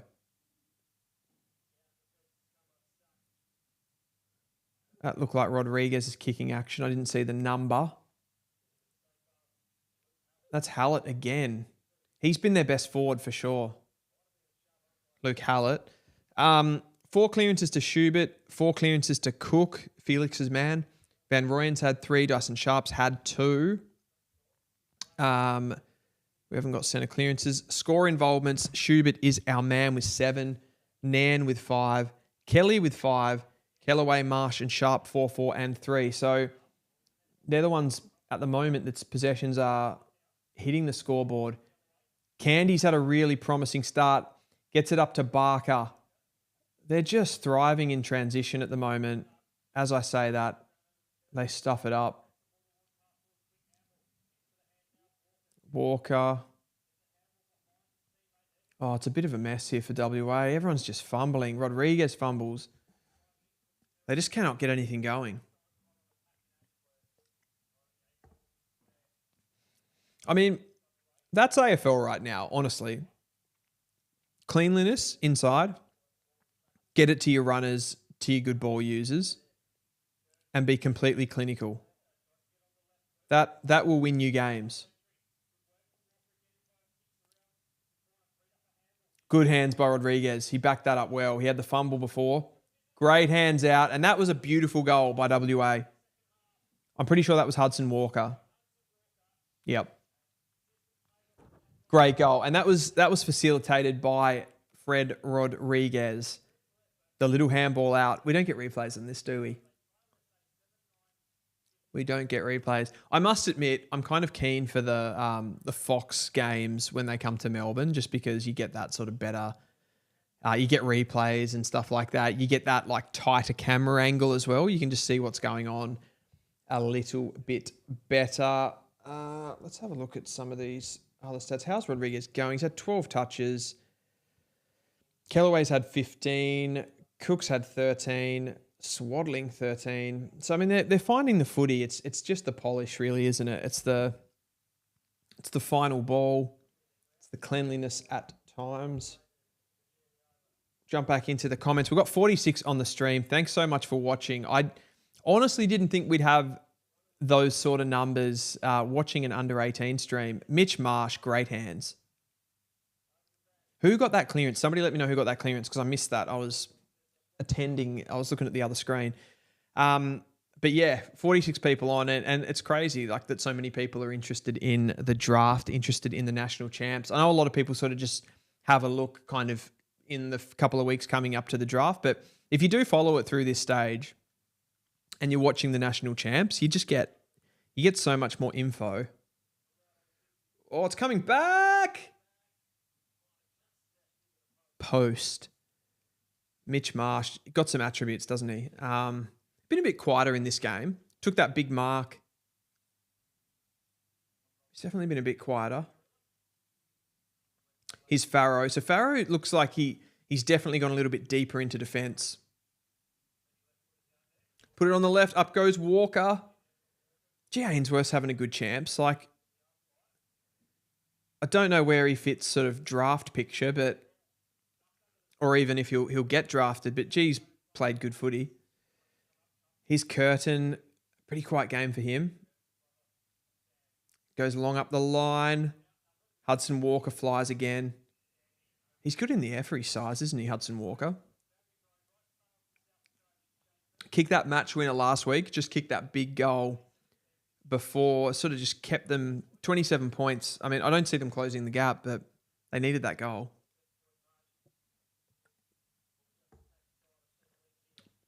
Boundary throw in. You can see in the under 18s, the boundary umpire comes in a fair way just so they don't get stuck in the pockets all the time. Curtin just, in aggro mode, just smashes that ball. Good physical stuff. Hudson Walker clean in there. We're going to get another stoppage.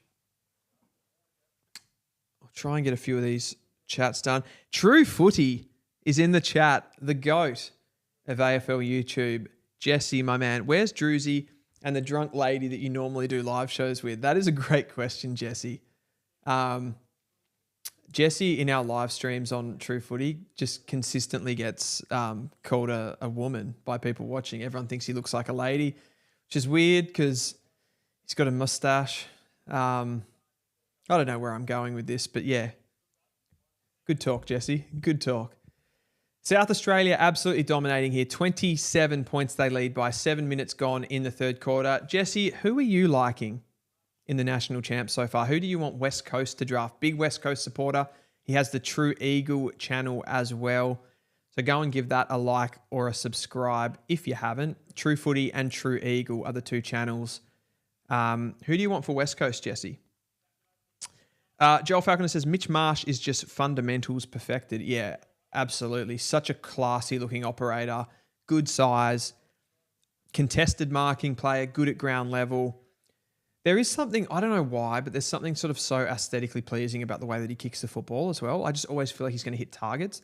I think that's coming into the game too more with key position forwards if they can, they're field kicking, and his field kicking is incredible. Kellaway from downtown, post. Gee, that would have been a nice goal. Good penetration there on the kick.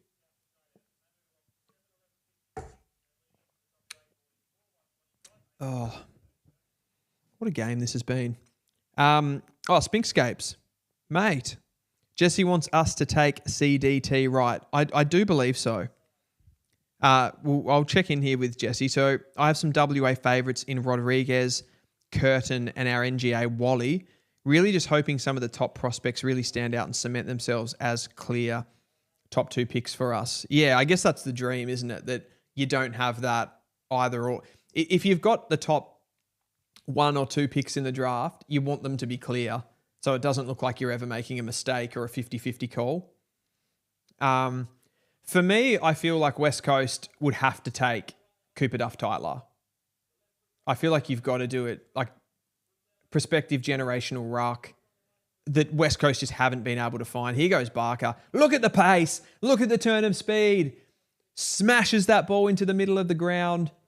It's not the greatest of kicks, but it might work out for Schubert. Mitch Marsh. Pike is around the footy. Oh, pinball. Fred Rodriguez claims it. Ugh. I think we're going to get a stoppage here for sure. I think they'd have to take CDT with, it doesn't really matter at that point, does it? But the first pick, I suppose. I like either Josh Lindsay or Sam Grill as the next pick for me. You get the high-end pace of Sam Grill. He's got ball-winning ability. He's got cut-through. He's got good ball use. Again, his ball use isn't as good as Josh Lindsay's, but it's pretty composed. It's pretty calm, and the weaponry of the speed is a big deal to me. I think he plays with a lot of intensity as well. So Sam Grill. Josh Lindsay, I think, is just that, like, probably the safest. So if you did Cooper Duff-Tytler, maybe you just take Josh Lindsay with that second pick. I think that's probably safe. So that's where I'd be looking. Here goes Nan on the end of this. Surely he kicks it. Fifth goal for the day. Snaps. A bit of weaving in and out of traffic. And Cameron Nan. Take a bow. 5 big ones. Whew. That is a big game. Jack Fro says, who is best on for each side so far? I mean, hard to go past Cameron Nan for South Australia. 5 goals today. He has been incredible. I have loved the game of, the midfield group's been really solid for SA, like Kellaway, Cook, Sharp. They've been pretty awesome in there. The Ruckman's been really good, Ainsworth. But Harley Barker's really stood out for me on that wing. Been involved in pretty much everything. Schubert's first quarter was obscene. He's probably gone out of the game a little bit, but really set up the win for them, took a number of marks and kicked a goal. He's in the ruck right now. He's just looking like an absolute star. Candy's been good as well for South Australia. As far as Western Australia, who would I say has been the best player for Western Australia? I would probably say it's probably Hallett. Luke Hallett's probably been the most dangerous when the ball's gone forward. They haven't moved the ball particularly well. Hudson Walker's had some pretty good moments. I haven't particularly enjoyed the game of any of those mids particularly for Western Australia. Not to be harsh on them. And they haven't moved the ball particularly well from the back half. They've been outmarked when South Australia have gone forward. So I think I would go with Hallett as who actually came into the side. Sharp goes inside forward 50. It's Mitch Marsh. This is a genuine 3-headed monster from South Australia. We're talking Mitch Marsh, we're talking Aiden Schubert, and we're talking Cameron Nan, who stood up today. Jesse from True Footy says, Sharp, Grill, Lindsay are names I like for us. As I said, hoping one or two of them really start to stand out and demand that selection. Yeah. I mean, I feel like with Lindsay, the thing to fall back on is he just gets... That's a goal from Mitch Marsh too. Such beautiful foot skills. I really, really rate this guy. I mean, for West Coast, Lindsay feels such a good choice just because he gets like pretty much every big game he plays, he gets best on ground. Like he's so calm and composed and controlled, and West Coast probably need that player at the moment. So I just feel like he makes a lot of sense. Those best on ground performances to me just make him more sort of bankable, I think, overall. Everything Essendon, huge draft for key forward. Schubert, Nan, Marsh, Emmett, Ludovic. Absolutely. It's so interesting. And you could probably throw Curtin into that conversation as well. Who would you put at the top of that? That's a question for myself as well. Who would I put? That's tricky. I'm going to have to come back to that, Felix. What do we got there? Van Rooyen, free kick in the middle of the ground. WA need to get something going here. Here's a man that could do it. It's Farrow. Yeah, just the pressure though. Like they just swarm them. And they don't get... South Australia, they don't get sucked in when they swarm. So they don't all pressure the ball carrier. One goes in and commits and the rest make sure they hold their width on the opponent so they don't get the loose players. It's just amazing discipline. I'm just so impressed with everything that they've done. I think that was Kelly goes inside 50. WA a chance here. Toby Wan. Again, he's pressured on the kick. Just no time and space. We'll get a stoppage in the WA half. Jesse says, I totally agree on Lindsay and why he suits us. Do you see him as a genuine on-baller at the next level? Yeah, we've had this question a few times actually today. I do. I'm a little bit disappointed that he's not playing there for Vic Country at the moment because what I was saying before, he thrives in the midfield at the Coates Talent League level, but there is a pressure factor that goes up in the national champs, and that's why we're seeing a lot of these mids look like they have pretty bad ball use. The kicking doesn't seem to be there, and it's because they're under that extra pressure as well. And I want to see Josh Lindsay in the forward half of the ground a little bit more to be put under that pressure to see if the foot skills are there as well under pressure because he obviously uses it so well from the back half. I feel he will be fine. He's fine at Coates Talent League level. I get he doesn't have quite the height of Scott Pendlebury, but he's a Scott Pendlebury type for me when he plays on ball. So I'm a big fan. Felix says, I like Marsh as a footy prospect, but as a pure key forward, Ludovic is my favourite. It's a fair call too, and I think most people will probably point to Mitch Marsh's size as the determining factor there, right? Like Ludovic's 197, 198, something like that. Whereas Marsh is sort of like 191. So he's more of that height-wise. He's more of that Will Hayward sort of style key forward. But I think he's a bit better than that. I do also feel a little bit with key forwards that height is becoming a bit less of a factor. Barker wrapped up well there by Rodriguez. Yeah, like, again, it's not necessarily, like, clubs are not necessarily looking for absolute clean marking from their forwards. Sam Cumming, Jesus, what a mark. This guy could be another bolter. I reckon you'll see a few of these guys bolt up from SA because of this championships. This is a demolition job, and Sam Cumming has just taken a big contested mark. This guy is a 183 centimetre midfielder with brimming with athleticism, and he's just taken a huge pack mark. Loved that. What was I talking about? I feel like I had an important thread going on there, and I've forgotten it. Sam Cumming comes in, drills it. So this is getting out of hand now. We're up to almost a 50-point margin. 71 plays 26. Oh, dear. Matthew Stevens says, is Lindsay quick enough? What was I talking about before? I feel like I was on something. Oh, just the South Australian guys bolting up the draft, wasn't I? Yeah, so there'll be a few of those guys in there. Is Lindsay quick enough? Is Josh Lindsay quick enough? He's not particularly quick, no, but not every midfielder has to be quick. You obviously have to get the balance right when you build that team, but let's talk from a West Coast perspective. Their team's got tons of speed and power. Elijah Hewitt, Harley Reid. You don't really need it, I wouldn't have thought. I'd say that the area that West Coast probably lack a little bit is mids that can win the ball, like loose ball mids, the ones that have more fast feet and can sort of, win the ball with reaction speed with their fast feet, and then also get out of stoppage as well. They probably need those guys. They need some calm ball users because they don't control the football particularly well. And I think you see now a lot of the best sides, like they can have that direct game style, but you do need to be able to control the football to help momentum and whatnot when you're sort of defending with the ball.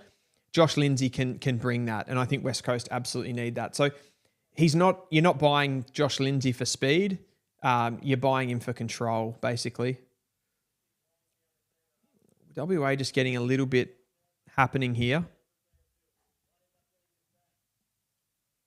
That's Banfield. Oh, gee, good tackle. They've just been relentless today, South Australia, with their tackling pressure. I can't see Murray and see if it was a once-off game. I can't wait to see Murray. Murray? Why is that not coming into my... Murray Bushrangers? SA's had about 6 to 7 first-round picks in the last 5 years, and most of them are in SA now. This year could match the total number. Very good point. Very good point. Here goes South Australia again on the counter-attack. Oh, Schubert. Thought he was going to get that, Schubert. He sort of got pulled out a little bit there. Pressure still on, though. Marsh. Well done by WA. They get out of this one. Wally's got to take the mark. Goes up with one hand. He's 2-on-1. Again, they create the outnumber. Leray. Then he goes to Marsh. Might have been Cumming, actually. Marsh is a little bit deeper. Oh, this guy's been so good. Benia.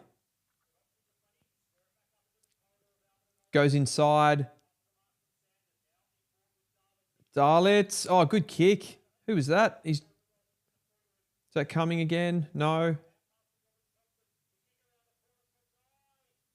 Oh, they've got another one. Nye this time. Nye's having a good game, actually. He had a good game last week as well. I haven't talked about him too much, but a smaller bodied midfielder, I think he will be a small forward at the next level, Jesse Nye. Good pace, good movement, crafty around goal. So sort of what he did then is probably what he can do. Riley, you legend, says, what's the thoughts on Banfield? I feel he's been a little bit quieter. I'll bring up some of his numbers today. He looked really threatening last week against Vic Country. I thought he's contested grabbing. I see him as a similar player to Mitch Marsh from South Australia. Maybe not quite the quality, but that sort of third or second maybe key forward. He's a little bit bigger, isn't he? So what's he on here? He's had 10 touches, a couple of marks, or 4 marks, sorry, he's had. So solid outing. You'd probably want to see him hit the scoreboard, but Western Australia have struggled a bit. They haven't exactly had great service. Like if I have a look at the stats for this game, I imagine they're going to be fairly weighted in South Australia's favour. Clearances are 23 to 15. Inside 50s, 34 to 23. So probably the worry overall for WA is how many times South Australia have just intercepted the ball. So the key forwards probably haven't competed well enough, I feel. But as far as Banfield and maybe where that leaves him draft-wise, I think he'll definitely get drafted. I mean, father, son to West Coast, so I'd say they'll definitely pick him up. Probably at, like, for me at the moment, he wouldn't be inside the top 30. And without having a detailed list in front of me, I probably can't answer it, but not yet in the top group for me. There goes Kelly, came out. York, good left-handed handball there. Good late decision. Juan flicks it out. That's Melody, I think. Melody's a bottom major. Good hands. That's what I like about Wally. He's good in the air. Sometimes when the ball hits the ground, I want to see him just be a little bit more on it, just have a little bit more dynamic, but he's really, really strong in the air. Showed that there. Tough day. He's probably had a pretty tough start to the champs, to be fair. He was all right in patches last week. Heavily spinning the ball in hand. Skinny. Oh dear. What a performance from SA. Incredible. Have a look at some of these numbers. Sharp's up to 22 disposals now, so really grinding them down. 18 for Kellaway, 16 for Schubert. Sharp's going to get himself another kick here. See what he does. I'm sensing a long down the line. No, he goes short. Finds Candy. Sharp. That was Candy. I think the commentator called Kellaway I heard there. That was Candy. 2-on-1. Mitch Marsh at ground level there. So that's coming again. Like coming in a 2-on-1, Western Australia need to mark that ball with a 2-on-1 there. Like they can't let Cumming get that to a stoppage. Story of the day though, overall. Back to the comments. Eagle Fruit says, what's the champs rule about numbers in one half? I saw players being told they had to stay in defence. Yeah, you essentially I don't know the exact numbers, but essentially it's a sort of a 6-6-6, but all the time. So from like around the ground stoppages as well. Candy, I think that was coming through the stoppage. Nearly kicked the goal there. But yeah, it's called density, the rule. They just don't want, which I think is absolutely absurd. This is the top level under 18 competition. Just play the rules how they play them in the AFL. But they don't want too many numbers around the ball and everybody chasing the footy, which again, you've got like high level coaches at this level, like doing the national champ. So I don't get it, but they do it. They don't want as many numbers around the ball. So at the stoppages, if you have too many numbers in and don't give space, you will be given a free kick. And that's why you see occasionally a free kick will just come out of nowhere and top of the 50, there'll be a free kick to one of the teams and it's because of density. It's very, very strange. Yeah, Spinkscape says density rule. You're going to explain it better than me, mate. 5 players from each side must be in each half of the ground, including 2 from each team inside both 50-metre arcs at every stoppage. Well said. Nan's about to kick his... Is he 6th or 7th? 6. 6 goals to Cameron Nan. What a performance. He's been amazing throughout all of the national champs games. He's been a perfect sidekick, and today he is the top dog. What a performance. And that is 3/4 time. So I'll have a chance to catch up with some of these comments. I got a little bit behind. Widescreen TV says, how many comments have I missed, guys? Like this is bad housekeeping by me, but I'm trying my best here. So how do you rate a Sam Cumming? This is from Ratbag, going back a little bit here. How do you rate a Sam Cumming? I feel like he's got top 10 attributes, but maybe doesn't get involved enough. Yeah, it's a good question. I think he gets involved enough. Big numbers at SANFL level. He does have top 10 attributes. You're absolutely right. I think I spoke about it a little bit earlier. I would love, like Sam Cumming, that type of player with the aerial skills that he has, the movement that he has. I'd love it if he was also a very, very accurate surgical kick as well. He's not. He seems like more of a meters gained player. I don't think he's a bad kick. Like it sounds like I'm saying he's a bad kick, but he's not.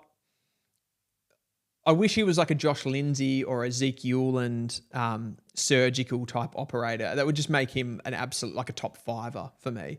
I think he's so good. He's probably for me at this point around that 10 mark. But I don't think it's because he doesn't get him. Like I don't think he's anything to do with his dropping is around not getting involved enough. I think he's plenty impactful, and you saw before those sort of like either mids or wingers that can push forward Ollie Dempsey style and take a grab, create a mismatch are really, really, really valuable. Ollie Dempsey's kicked 20 goals off a wing doing it this season for the Cats. So that's sort of what he brings. And I feel like with Sam Cumming too, you could draft him and he could play 24 games in his first season off a wing and he'd be fine. He'd fit in perfectly and just be solid. So I love him as a pick. Now, Hawks first that they traded for Barras. Yeah, okay, so that was in relation to that other conversation. What do you think Essendon need? More to the point, what's Essendon's ideal draft haul? Good point. I'm going to address the draft. So what are they at now? They're at 6 and 9 in the draft with, I suppose, somewhat a potential to get like every club in some ways has a potential to get one of those other picks as well. We'll base it off those two picks. Ollie Greaves. I think Ollie Greaves definitely would be one that the Bombers would want to get. They don't really have that big physical midfielder. I mean, they sort of do in Setterfield, but is the quality there? I don't think so. So I think Essendon would be keen to get their hands on Greaves. I feel, what do they got forward? I'm just thinking off the top of my head here. They've drafted Caddy. It's a bit interesting because of what they've done with the mid-season draft. And like Archer May, if he's a good enough quality key position forward, it probably pulls the need for you to have to go into that space. The Draper issue probably further complicates this. If he leaves, you probably need a ruck. You've just got Blackiston from... and you've also got Brian, don't you? So do you need a ruck? Probably not. I feel you probably need a little bit of speed. You've got small forwards coming through in the NGA in heavy numbers. I think Swade can play that high half forward role. If I was Essendon, I'd probably be looking to like move on some guys in the midfield and bring in higher quality mids, like maybe trade a Ben Hobbs, maybe trade a Elijah Sardis, and then bring in... You're probably going to get one of those guys like a Sam Grill, a Sam Grill type. Like one of them, you might be able to get it like a pick 6, Lindsay or Grill. I say that, and then I'm looking at the draft order. I'm going West Coast, Richmond, Richmond. It could be West Coast, Richmond, Richmond. You probably won't actually. You won't get a Sam Grill. So I reckon you'd love him. That's who you'd want to get, but you won't get him. I'd be looking... Who comes into it next? Hang on, I'll just go to my list in case I'm like not forgetting any names. Let's go down. Where is my... I had a sort of rough draft order at the bottom of this page, I thought. Here it is. So Dersma would be in the mix too, wouldn't he, at that pick 6, I reckon. You'd think one of the top teams will go after a Dersma. Rory Wright's had a slow start to the champs. I don't know where that puts him. He was coming from a long way back. Got Mitch Marsh there. Freddie Rodriguez. The second pick, I would be going... At this stage, I'll still say a Rory Wright. I don't know if Essendon need a Dersma, do they? Like, obviously, if he becomes that generational midfielder, but I feel like there's a decent amount of risk in that at the same time. If he was available, though, you've got his brother at the club already. He's a serious talent. Like, he's one of the more polarizing players in this draft. But I don't really know why you wouldn't take him if you had, say, pick 6 at the same time. Is it what Essendon absolutely need right now? Potentially not. Potentially, I mean, on some level, if players hit their ceiling, any player is a player that you want, right? So that's probably Greaves and another sort of high-end, smaller-bodied mid would probably be in like a Lindsay or a Grill. But then you'd probably be looking the next players like Willem Dersma. Rory Wright would be in and around that, I would have thought, if he can continue the form in the back half of the year. We are back underway. Swaddling bombs it inside forward 50. Curtin, that's clean. Is that Melody?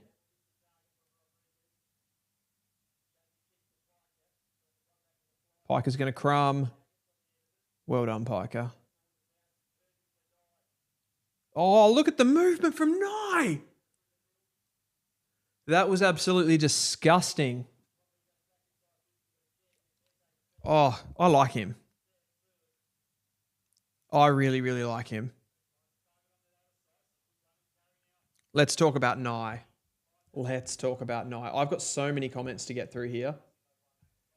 Someone says, what's the score? It's 84-26. Yeah, I don't have if I did the scoreboard, I would have had to control it myself and I would have got sidetracked and stuffed it up. So I just left it. But 84-26, 1 minute into the final quarter. So it's a domination. Realistically, at this point, we're just talking about prospects, aren't we? And who's rising and falling in the draft and who's best for certain teams. Thoughts on Banfield? Yeah, I've touched on Banfield a little bit earlier, I think. I think he's a good sort of second tall prospect. Oh, big physical contest there between Dyson Sharp and someone. Again, South Australia just worked the ball from inside to out. Odishawn Benia in on this play.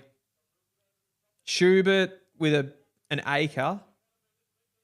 And it's Nan. 7 incoming. 7 goals for Cameron Nan. What a performance. Yeah, everything Essendon. So Felix has just said Patterson would be absolutely perfect, wouldn't he? But yeah, he is tied to the Gold Coast Academy. Riley Legend says, who is the Harry Sheasel type player in this draft? Harry Sheasel type player. That's an interesting one. I mean, in a way, this might sound a bit strange because Harry Sheasel was drafted as a sort of medium forward. But then when he came into the AFL, he went straight to half back and it was sort of that distributor type. So in that sense, probably Josh Lindsay is that type, that sort of high footy IQ, not a lot of pace. Good movement, good skills, that sort of thing. But they're different at the same time. Like Lindsay's a better ball user than Sheasel, but Sheasel's got more size to him as well. So Sheasel's a better contested marker, like better overhead in general, and he's probably better around goal is Sheasel. But as far as distribution and picking holes in a defence, Josh Lindsay is your man. But there's maybe a slight one. Other than that, off the top of my head, I can't think of a Sheasel type in this draft. Back in the middle of the ground here, Van Rooyen and Ainsworth. Sharp again wins the clearance, gets it out to Kellaway. Nice ball for Barker. Nice ball. Oh my. This is a procession right now. Oh, no way. No way. That was a mark. Oh, I can't believe that. They just paid a push in the back on Nan. Would have been going for his 8th goal. That was a mark. That's disappointing. Leray to Sharp. Slips over. Leray just bashes it inside forward 50. There's a ton of players under the ball here. He goes swaddling. He always knows where to be at the fall of the ball. York. Farrow. Hit the target. Look at that penetration on that kick, though. That is delicious from Farrow. He's a player. He's moving. Nan Coleman 2026. Lock it in, Felix. Lock in Nan for the Coleman. It's interesting because I still see him as like clearly, he's obviously having a game here. I still see him as like clearly the third forward out of those three, but this is a serious game. I've loved how he's gone about it. What is the most goals kicked in a championships game? And then as well as Annabelle, hang on. Schubert 9, Patterson 6 as well as both tied to Academy. Okay, there's a lot of threads going on there. I don't know what the most goals in a champs game is. I don't think like last year though, I don't think anyone kicked any mega bags, did they? Like I don't think there was an 8 or anything. There might have been a 5. I'm trying to think. Harry Armstrong might have kicked a few 4s. What's happened here? Density. This is what I'm talking about.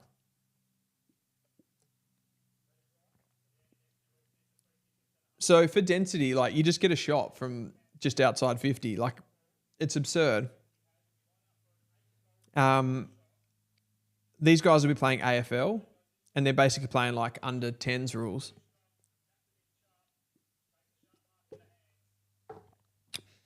Strong again is Dyson Sharp. Another massive game for the Sharpenator. Widescreen TV says, what would an AFL comparison on Cooper Duff, Tytler, Sharp, Grill, Lindsay? Sounds like Pendlebury, Sheasel, Dersma, Greaves. Sounds like Pendlebury, Sheasel, Dersma, Greaves, etc. B. Okay, so AFL comparisons for all these guys. I like AFL comparisons.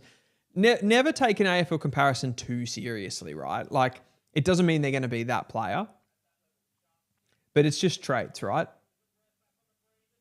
Sharp's just kicked another goal. This is going to be another 2 and 30, isn't it?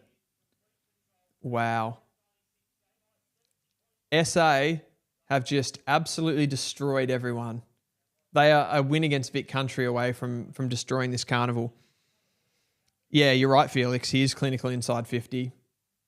Proving a lot of people wrong right now. Okay, so the comparisons for these players. So what do we want? CDT, TDK. TDK Jackson hybrid. Sharp, Tom Green, Patrick Cripps, that type of player. Grill, Zach Butters. With his pace out of stoppage, like I do get a bit of like Chris Judd vibes from when he was at West Coast, like the explosiveness. Again, always sounds absurd when you say stuff like that, but vibes. Ben's just said he's Sharp now entrenched in the top 2. Definitely not. Definitely pushing for the top 10 though. Who were the other players here? Grill, Lindsay, Pendlebury. Yeah, Pendlebury as a mid. Thinking of halfback distributors similar to Lindsay. I like the Pendlebury one personally, and like Pendlebury could play halfback. Sheasel, I sort of talked about Lindsay there. I don't know if there's a comparison for. Oh, yeah, you're going the other way. Dersma's a tough one. I think probably Dersma, midfield Dersma, it's probably Will Day would be the player that Will Dersma is. Just that wiry body, long limbs, can sort of win the ball back off you using that reach and then WA just got a goal back there. Who's that? I'll let that one go. But yeah, that type of rangy athletic midfielder, like Will Day, I would say for Dersma. Was that all? And Greaves. I mean, it's so easy just to say Greaves is like Josh Smiley, right? He's that type. He's probably like that Tom Green. He's a bit quicker than Tom Green. I think he's a bit better by foot, but Tom Green's probably a bit better by hand. Leave that one with me. I might try and think of a better one for that, but that's the one that's come off. Jefferson kicked 7 against WA a couple of years ago. Interesting. I didn't see that. Matt Rao says, thoughts on swaddling traits and draft chance? Yeah. Very high volume swaddling. I don't see it at this point. That's just me at this point. Very high volume. I think the skills. He knows where to be. He knows where to be to find the footy. I'd say late at this point. Sort of lacks the quality. I mean, they're just that sort of stuff. Like, just you go back through a game and there's a lot of cleanliness issues, I think, for me. Got another stoppage in the forward half for SA with 10 minutes or 9.5 minutes gone in the fourth quarter. Alan says, wish we could go back to a fortnight ago when people had sharp sliding. What do you mean by wish we could go back to that? As in, it's good that, I suppose, like, just that he's proved people wrong. Joel Fagner says, at Eagles Fruit, thanks. Jefferson kicked 7. Yeah, we've got that. So, there would be some big bags kicking around, I imagine, across the journey. I was thinking of Still Sidebottom. He kicked 10 in a Coates League grand final, didn't he? Or a TAC Cup grand final, as it would have been called then. Sharp now entrenched in the top 2. I don't think so. I don't think you'd take him in the top 2. Top 10. You probably have to say top 10 right now. Max Holmes is the new Chris Judd. Yeah, that was what Dangerfield said a few years ago, wasn't it? Different body shape, aren't they? Like, probably that's why Grill reminds me a bit more of Judd, because they both are a bit skinnier. Like Holmes is a bit taller and a bit, I suppose, like, he's put muscle on as he's come into the AFL, and he's a bit more, what's the word for it? Not dynamic. Bit sort of heavier and stockier overall. Whereas Chris Judd had that leaner build. He just fired out a stoppage like a rocket in his prime. It was incredible. And I feel like Sam Grill's got a little bit more of that similar build. They're a bit shorter. They're a bit leaner, a bit more wiry. So that's where I probably go to that. Sharp reminds me of Sarong. Interesting. Much bigger body than Sarong. Sharp's 188 centimetres. So definitely similarities in the role that they play, because they're sort of that minor of the ball out of stoppage. But yeah, probably like physiologically quite different, I would say. Lindsay is Josh Kelly for me. Interesting. Lindsay is Josh Kelly. Do I get any vibes? Kelly's... I feel Kelly's not as good. Like, his ball use isn't quite as good as Josh Lindsay. Like, he's not quite as surgical. I sort of get it. Like, he's a pretty good ball user, Kelly. He's more of like, Kelly's sort of that link guy for me. Like, he's a really hard runner, can sort of high speed. Not when I say high speed, he's not rapid, but he's like, he can run at a really high intensity for a long time and just work his opponent into the ground and just be that outside runner for you consistently. And he's got pretty good inside skills. There's Farrow again. This is a good moment here. Farrow just couldn't quite get the space again, which has been pretty much anyone playing South Australia hasn't been able to find time and space. Farrow did pretty well there, though, with the don't argue. Yeah, so Kelly more of that overload player, where I think Lindsay's... He's definitely more back in the ground as well with where he's been playing, like more as a genuine distributor. And I just think he's a little bit more surgical overall. Holmes and Judd are the same height. Judd also weighed more. That is very interesting. I thought Judd was smaller than that.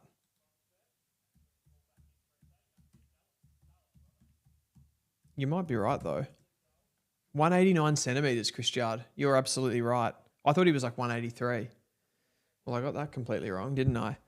I don't know. I feel like when you're saying he weighed more than Judd, that would have been late in his career, because Judd turned himself into like a bull midfielder, I feel, late in his career. But when he was at West Coast, he was wiry. He was very lean. Rockcliffe or side bottom 10 in the same game. Masterclass would have gone number 1 now, I think, but people were obsessed with the athlete project at that point. Interesting. I can't quite remember exactly who was in that draft with side bottom. I think it was the draft where we got Zeeble. North got Zeeble. I think Daniel Rich. Might have been that draft. I think Stephen Hill might have gone to Freo. Or Candy. Has Candy done a shoulder there? I hope not. 14 minutes gone in the fourth quarter. Next year's Rising Star Award will be interesting. Jagger, Smiley and Houghton from this year with this year's crop of draftees. Yeah, for sure. I could see Jagger being definitely a front runner for that early if he can get back at the beginning of the year. I think he'd be the better's choice for that. But then you will have these players coming through. Like Josh Lindsay, I reckon, will be one that can hit the ground running. Has he missed that? Jeez. That's a poor miss. I know some people aren't bullish on Sharp due to their concern about disposal. However, his contest work and his running ability makes me think this is going to translate well into an AFL system. Yeah, I think like my only point on that is how highly, and this is the conversation, how highly do you value the contest work? Because I feel like contest work is easier to be taught and it's easier to be, it's easier to find amongst a crop. Like there's a lot of guys that are pretty good in the contest. He's to be fair, he's been exceptional in that phase of the game. But clubs now, it's like you've got your stoppage work, but you've also got your transition work, which is like the largest part of your game. And it's all about impact per turnover, right? You win the ball back off the opposition. You try to win it back high. You try to get the ball compressed in your front half with that stoppage work. But then it's about the money kick. It's about... Was that a goal? So you win the ball back and you've got finite opportunities after the ball's been won back to be able to hurt the opposition. And it's all about strike rate. It's all about efficiency, how much you can hurt them with those opportunities. Generally speaking, weight of numbers of contest work is not valued as highly as efficiency. And that's all I'm saying on the Dyson Sharp conversation. So great footballer, great contested player, but do you value that as highly as you value Josh Lindsay picking locks, I suppose, is somewhat the conversation overall. I'm bullish he'll end up being the steal of the draft if he's taken outside the top 5, a perfect pick for West Coast. Yeah, I mean, a lot of people had that sort of thought on Smiley last year, that he was sort of the steal of the draft, but I sort of had the same feeling about him in a way as well. Sort of like a heavy hard ball player, contested player, that I feel like you can manufacture that with different players in different ways anyway. So that's my take on it. It's not for everyone. That's just how I see it. And I see the game in general going towards that. I feel like back when Melbourne won the flag, big fly. Is that Ainsworth? Resting ruckman. Love that. Yeah. So back when Melbourne won the premiership, it was all contest, right? Clayton Oliver was the best player in the comp. Paddy Cripps was the best player in the comp. It was get as many inside 50s as possible. Lock it in, go again, contest. And Melbourne would have 65 inside 50s. You know what I mean? And slowly that just got... the game's just evolved a little bit, and ball use has a higher weighting on it. So I'm looking for different traits personally, like right at the top end. Of course, if you can't find those traits and there's nobody in the draft, then Sharp naturally comes forward. But I still think there's a lot to play out here. That's probably what I'm saying. Who at this point do you see the Eagles taking 1-2, says Matt Rowell? Cooper Duff-Tytler. Cooper Duff-Tytler and Sam Grill. Cooper Duff-Tytler and Sam Grill, I think. Or Cooper Duff-Tytler and Josh Lindsay. Let me get back to you on that one. I need to see... Vic Metro and Country need to play more games for starters. Like, they've played one game. And to be fair, Lindsay was pretty much best on ground in that game as well. So, Tom Allen, absolutely. Should West Coast trade back from 1 and 2 and look to draft best WA players? I don't think so.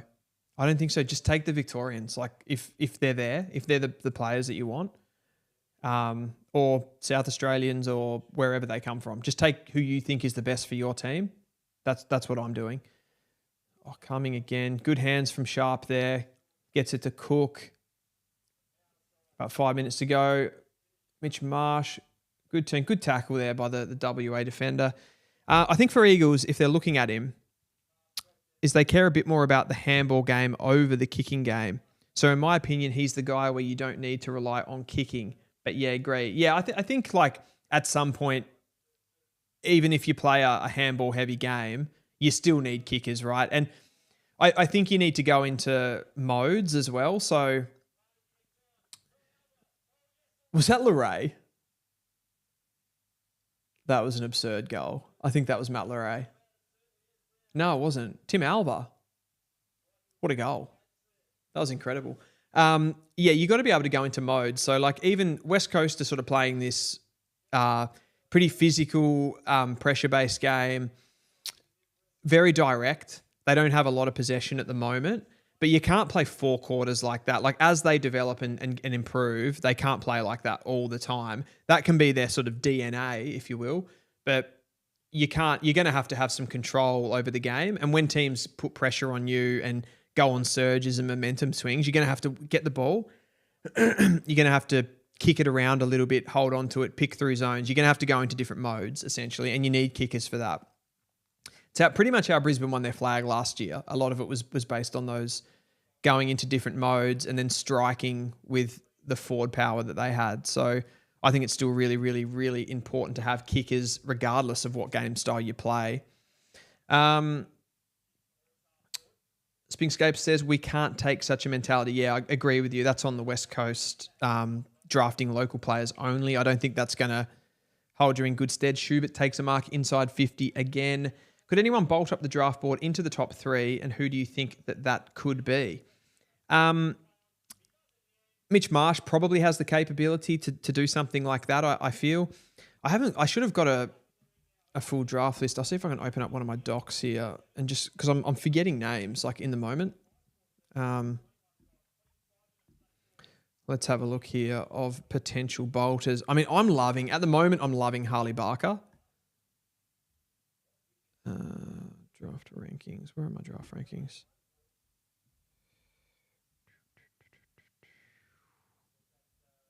I haven't got it here. Draft rankings. Let's have a look. So I've sort of at the moment you've got that sort of top 3 of Duff Tytler, Hewland, Dersma. I think Dersma, with the type of player that he is, could be a bit of a turn-off for some teams, I feel. I could see him falling back, but obviously the Champs is big and then the Coates League Finals is big for him as well. Josh Lindsay, Grill, Greaves sits in there as well, and it was King. So I reckon Hibbins Hargraves. Hibbins Hargraves is one. That's the best name that I can give you, and I forgot to mention him throughout all of this. He's got big bolter potential. That was Roberts Thompson. He's had a pretty good game today as well. There's Nye again. Yeah. Get on the Noah Hibbins Hargraves train. Pretty outside at the moment, but he's got some serious traits. Great marking player, great speed. Good, could play either as a high half forward, a winger. At the moment, I think when he develops some of those inside skills, I think that's when you'll sort of see the inside ability. He's like 186, so he's in that bigger size, more reach.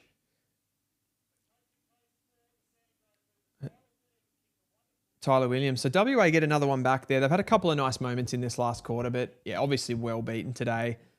What's the margin here? 70 points? Does that put them to 46 or 40? 76 points. 76 points. 17-14, 116 to 6 goals for 40. That is incredible. Alan F says, agreed, having outside smarts and skills is harder to teach, hence why so many wing halfbacks become full-time mids eventually. Exactly. Look at right now, probably the All-Australian midfield is Ed Richards, Jordan Dawson, and who's the other one? I was going to say Hayden Young. He's obviously missed this season, but they're all converted. All of these players are converted halfbacks who pretty much cut their teeth winning, like being distributors off the halfback line, kicking the ball, outside run, high IQ footballers that then go in and get that physicality because they're probably a little bit skinnier, maybe a little bit taller. They gain that, ability in contest, and then they become the best midfielders, and they're overtaking these guys like Clayton Oliver, even, Patrick Cripps on some level with the ball use factor. You can still carry some of those guys, like don't get me wrong, but you have to consider these things for sure. Like you've got to consider skills, technical skills as well. Swaddling, I mean, that kick, not good.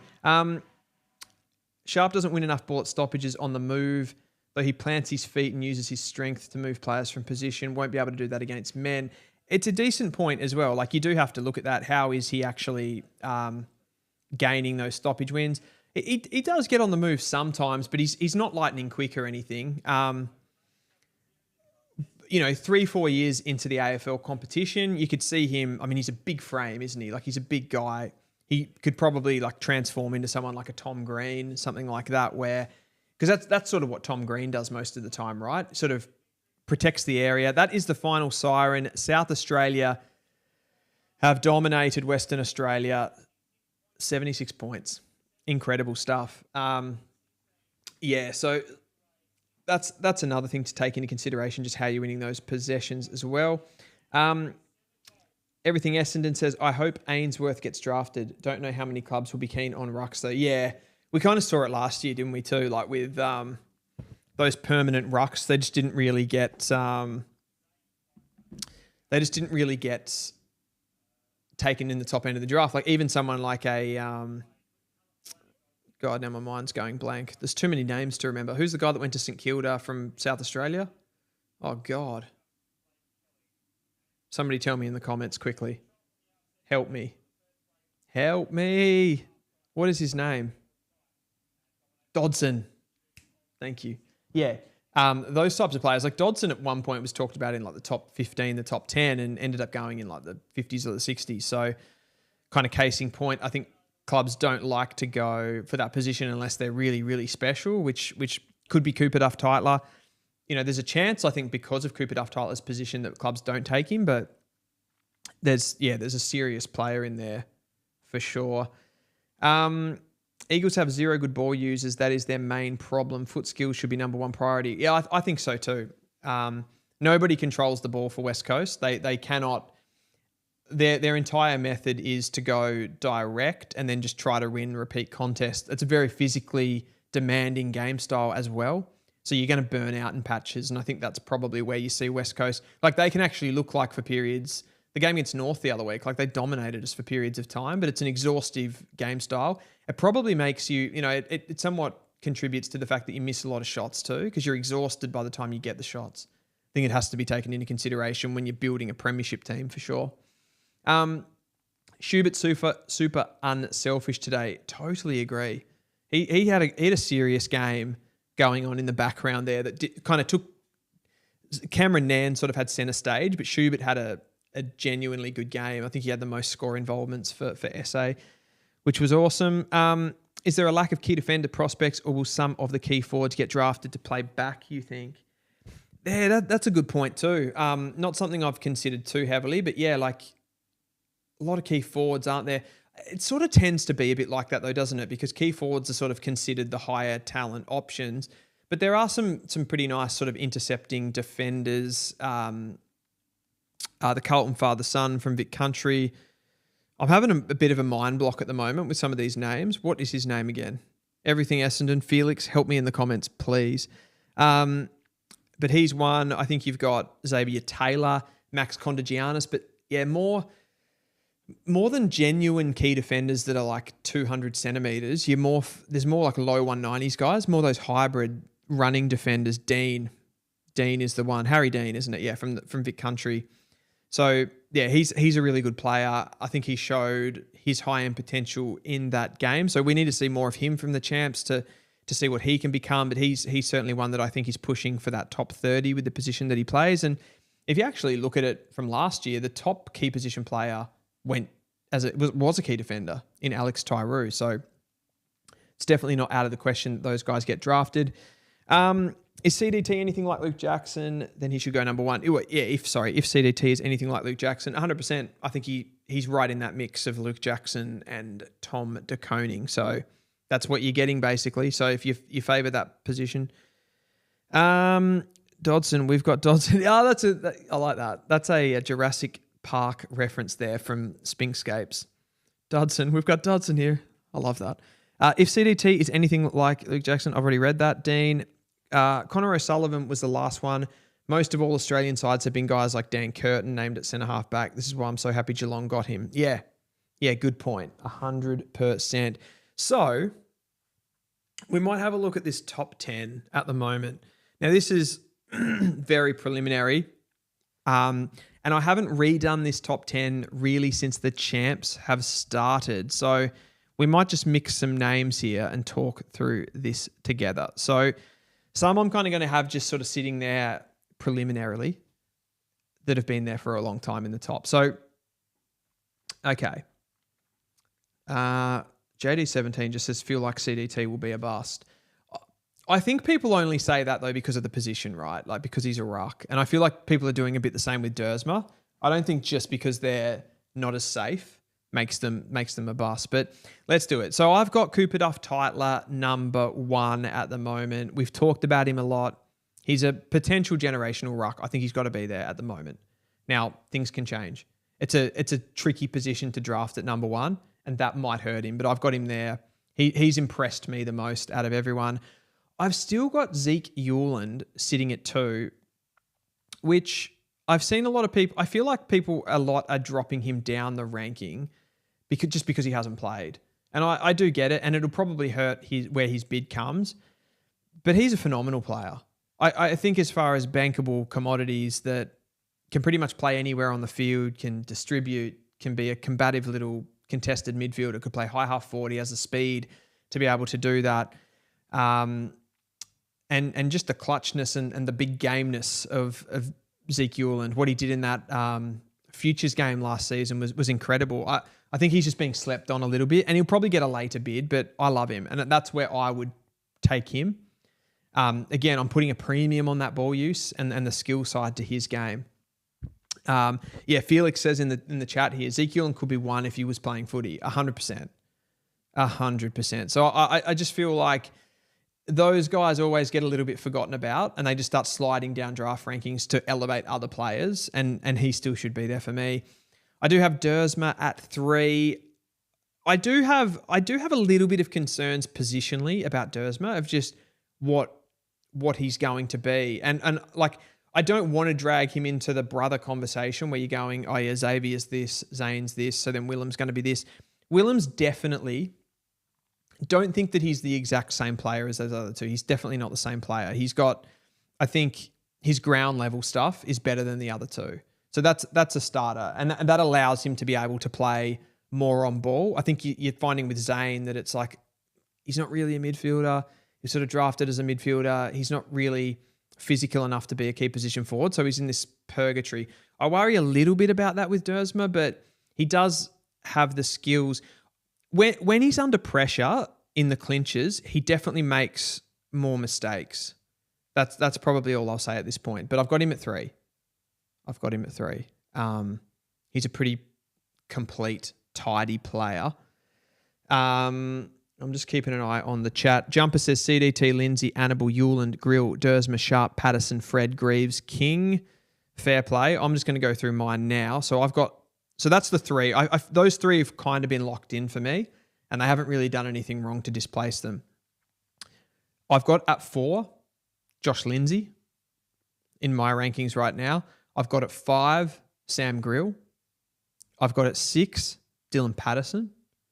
I've got 7, Oliver Greaves. I've got 8, Daniel Annabelle. Now, a lot of people have Daniel Annabelle quite a bit higher than that. I don't, And again, it comes down to weaponry of those other players. I am a little bit in this draft leaning to guys that just play centre bounce mid, and probably don't hurt you by foot. I'm probably elevating them a little bit in this draft because of the uncertainty around other players. But I think Annabelle sort of slots in fairly nicely after that group of Lindsay, Grill, Patterson, Greaves. I'm happy with that. I think Annabelle's going to have better performances, if we want to call it that, through this national champs. I think he's going to have, he'll have his 30 disposals, 10 clearance games, which is going to entice people. But I don't think he necessarily translates as like an absolute top liner to the AFL, I suppose.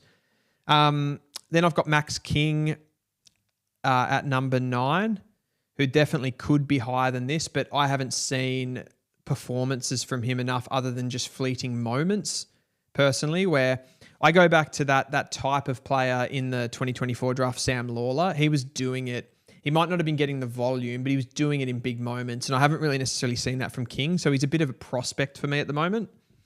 Matthew Stevens, Dersman gives me Carl Morton vibes. Nah, come on. That's like, I know where you're going with that, but come on. What else are we getting in here? Zane will end up a good player. I think maybe not born north. Has not been given much opportunity. Well, exactly. And that's what happens when you draft like tons of midfielders. But I don't want to go into that again. Matthew Stevens, I see this good spot. Kale was a super talent and maybe more suited. Yeah, I mean, Dersma's definitely got more ground level dexterity and better movement than Carl Morton. Like, Carl Morton was a good athlete, but Dersma's got more to his bow. I get it because of the build, right? Because they're both like skinny. How many players trigger band one? We'll get into that. So that gets me to 9. At 10, I've got Noah Hibbins Hargraves, the skillful outside player at the moment, good overhead, good size. Can he translate to be an inside midfielder? I think he probably can. Who's he like at AFL level? He either ends up being an inside mid or he ends up being a Toby Green type small forward that kicks a lot of goals. We saw in that first game what he can do with the footy in his hands, like that goal from the pocket. There was a snap, like just sort of goals out of nothing that you can't manufacture. So to have that sort of craft and that sort of skill quality, I think is what tips Noah Hibbins Hargraves. And I think if he has a big champs, for me, I could see him overtaking some of these other guys that are up there and pushing into that Grill, Patterson, Greaves area of the draft. I really like him as a prospect. I think he has a lot to him. So that would be my top 10. The next group for me, I'm looking at players like obviously Dyson Sharp fits into that on performance. I still have it comes down to where I rank this like players that are in this next group: Mitch Marsh, Rory Wright, Jacob Farrow, Xavier Taylor, Louis Emmett, Thomas Burton, Jevon Philippou, Lockie Doverston. You probably have to throw Fred Rodriguez into that group. Bo Adensel from the Gold Coast Academy as well. I think Cody Curtin is sliding quite a bit for me. Max Condagianis is rising. I quite like Hunter Holmes coming into that top 30 group as well. We need to see these Vic Metro guys play a better game than what we saw last time. But that's sort of the movement. I've got Hunter Wright a bit further back. I've got Liam Heatherton a bit further back. Bammett probably in that next group as well. And I haven't even mentioned Sam Cummings. Sam Cummings got to be in that 10 to 20, as does Harley Barker. A lot of names. This I need to go through a big audit of that next 10 to 30 players probably. And then the draft is going to really, really, really take shape. Gridio says Sam Cumming is the GOAT. He is the GOAT. He is the GOAT. No, he's great. He was awesome today, as was Harley Barker. No, his game was really good. He's probably a victim of his versatility, I think, because SA have a lot of these inside mids that probably can't play anywhere else, like Dyson Sharp, Kellaway, probably a little bit the same. What's number 2? Help me, guys. Number 2. What's his name? Number 2. I've got to go back to this page. Cookie. Yeah, a lot of guys basically that don't have positional flexibility, and then they push Sam Cumming. Harley Barker can play on ball too. He plays on ball for under 18s, but they obviously have flexibility. But so he's not pulling the numbers, but he's having really good moments. Every time he gets on the ball coming, he creates with his hands. He outruns opposition players, and that big mark that he took was a standout moment for him for sure. I'll get through some of these comments and then we'll probably wrap it up. Bombers ideal haul. I think I touched on that actually before. So Oliver Greaves, absolutely Oliver Greaves. Like Sam Cumming would be pretty nice for Essendon, wouldn't he? I'd take Oliver Greaves as the big-bodied mid and then try and get that going with like a Lindsay or a Grill. I think would be ideal for Essendon if they're still available. Yeah, Felix says, I love Josh Lindsay, but doubt he gets there. I agree. He'd be perfect. But Essendon probably need to lose tons of games for that to... Which they might. I mean, I think Essendon are fully in that rebuilding phase. And then they've got the Melbourne pick as well. But like maybe them actually falling a bit on the ladder is probably the thing that would help them. Mitch Stevens, Gritio. Surprised to hear you ask about Mitch Stevens. You don't do that very often. But he's only played the one game. So he was solid. They obviously had that close game with Western Australia. I think, we just need, with the Vic players, Country and Metro, they just need to play more games. You remember, but like Dyson Sharp's first game against the Allies was fairly quiet as well. He didn't have like that good of a performance. So we've got to wait for these guys to step it up. I think at the moment, I mean, South Australia have been incredible, but they've also played 3 games. So we've seen a little bit more of them. 3, 2, 1 today. Joel says, Nan, Sharp, Schubert. Yes. Yeah. Nan, Sharp, Schubert. Do I agree with that? Yeah, probably. I thought I'd probably have Barker in there. Probably have Barker in there as well, maybe for Schubert. But Schubert was bloody good, actually. I don't know. You could give like 10 players from South Australia some votes in that. JD17, I think Eagles will take Sharp top 2. Disagree, but fair enough. Entitled. Crocker says Greaves and Grill would be ideal. I think that would be a very juicy combination. Guys, I think we're going to wrap this up. We've got 51 on the stream. Thank you so much for watching along in the Under-18 National Champs games. I'll just jump in and have a look. I've got it here, actually. I'll jump in and have a look what the next fixtures are, just so we can make a little bit of a plan here, can't we? So what do we got? This was game 4. Okay, so next week we've got Vic Country and South Australia on Sunday at 11 and Allies and Western Australia at 1:45 on Sunday. That's on the 29th of June. That's 2 weeks away. So there's a week off. Yeah. Week off next weekend, so no games to stream next weekend. These ones are in Melbourne at Marvel Stadium, so I have to make a call on whether I go to the game. I think I'm going to go to the game, to be honest. And then maybe we can stream the weekend after. And then the final 2 games, there's one in Melbourne, and then there's the Allies and Vic Metro. So I'll definitely stream the one from Brighton Home Arena, is that in New South Wales? I think that's in New South Wales. So we'll do that one. But I'll be doing, particularly if I go to the games, I'll be doing like a fully in-depth review. Let me know, guys, too. I've been doing some reviews after the game as well, just to kind of go over things. Like if you like those, let me know. Give it a like and let me know in the comments. Braden Crocker says, is Country and Metro on KO? It is. I'm pretty sure all of the games that are in Melbourne will be on KO. They'll be all done by, like Fox Footy is KO. So... they will be doing all of those. I just basically don't think they take their setup or have a setup for those grounds interstate. So they don't do it. Like they'd probably do it if it was at Adelaide Oval, but they don't go to those grounds for whatever reason. So that's right. Braden says, love the reviews. Thanks, mate. Appreciate that. I'll try to keep them coming as well. If SA win, they are champs, says Gritio. They are.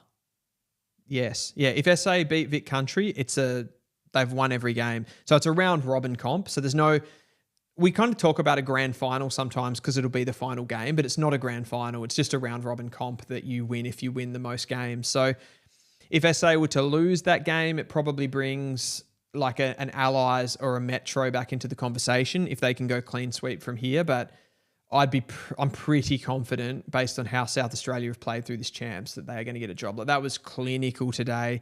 They smashed Vic Metro. They, in a close one, beat the Allies. I think the Allies are the second best team in this competition. But if South Australia can just get a, combative win against the Allies, then this thing is over. They've been awesome. Thanks once again, guys, for tuning in.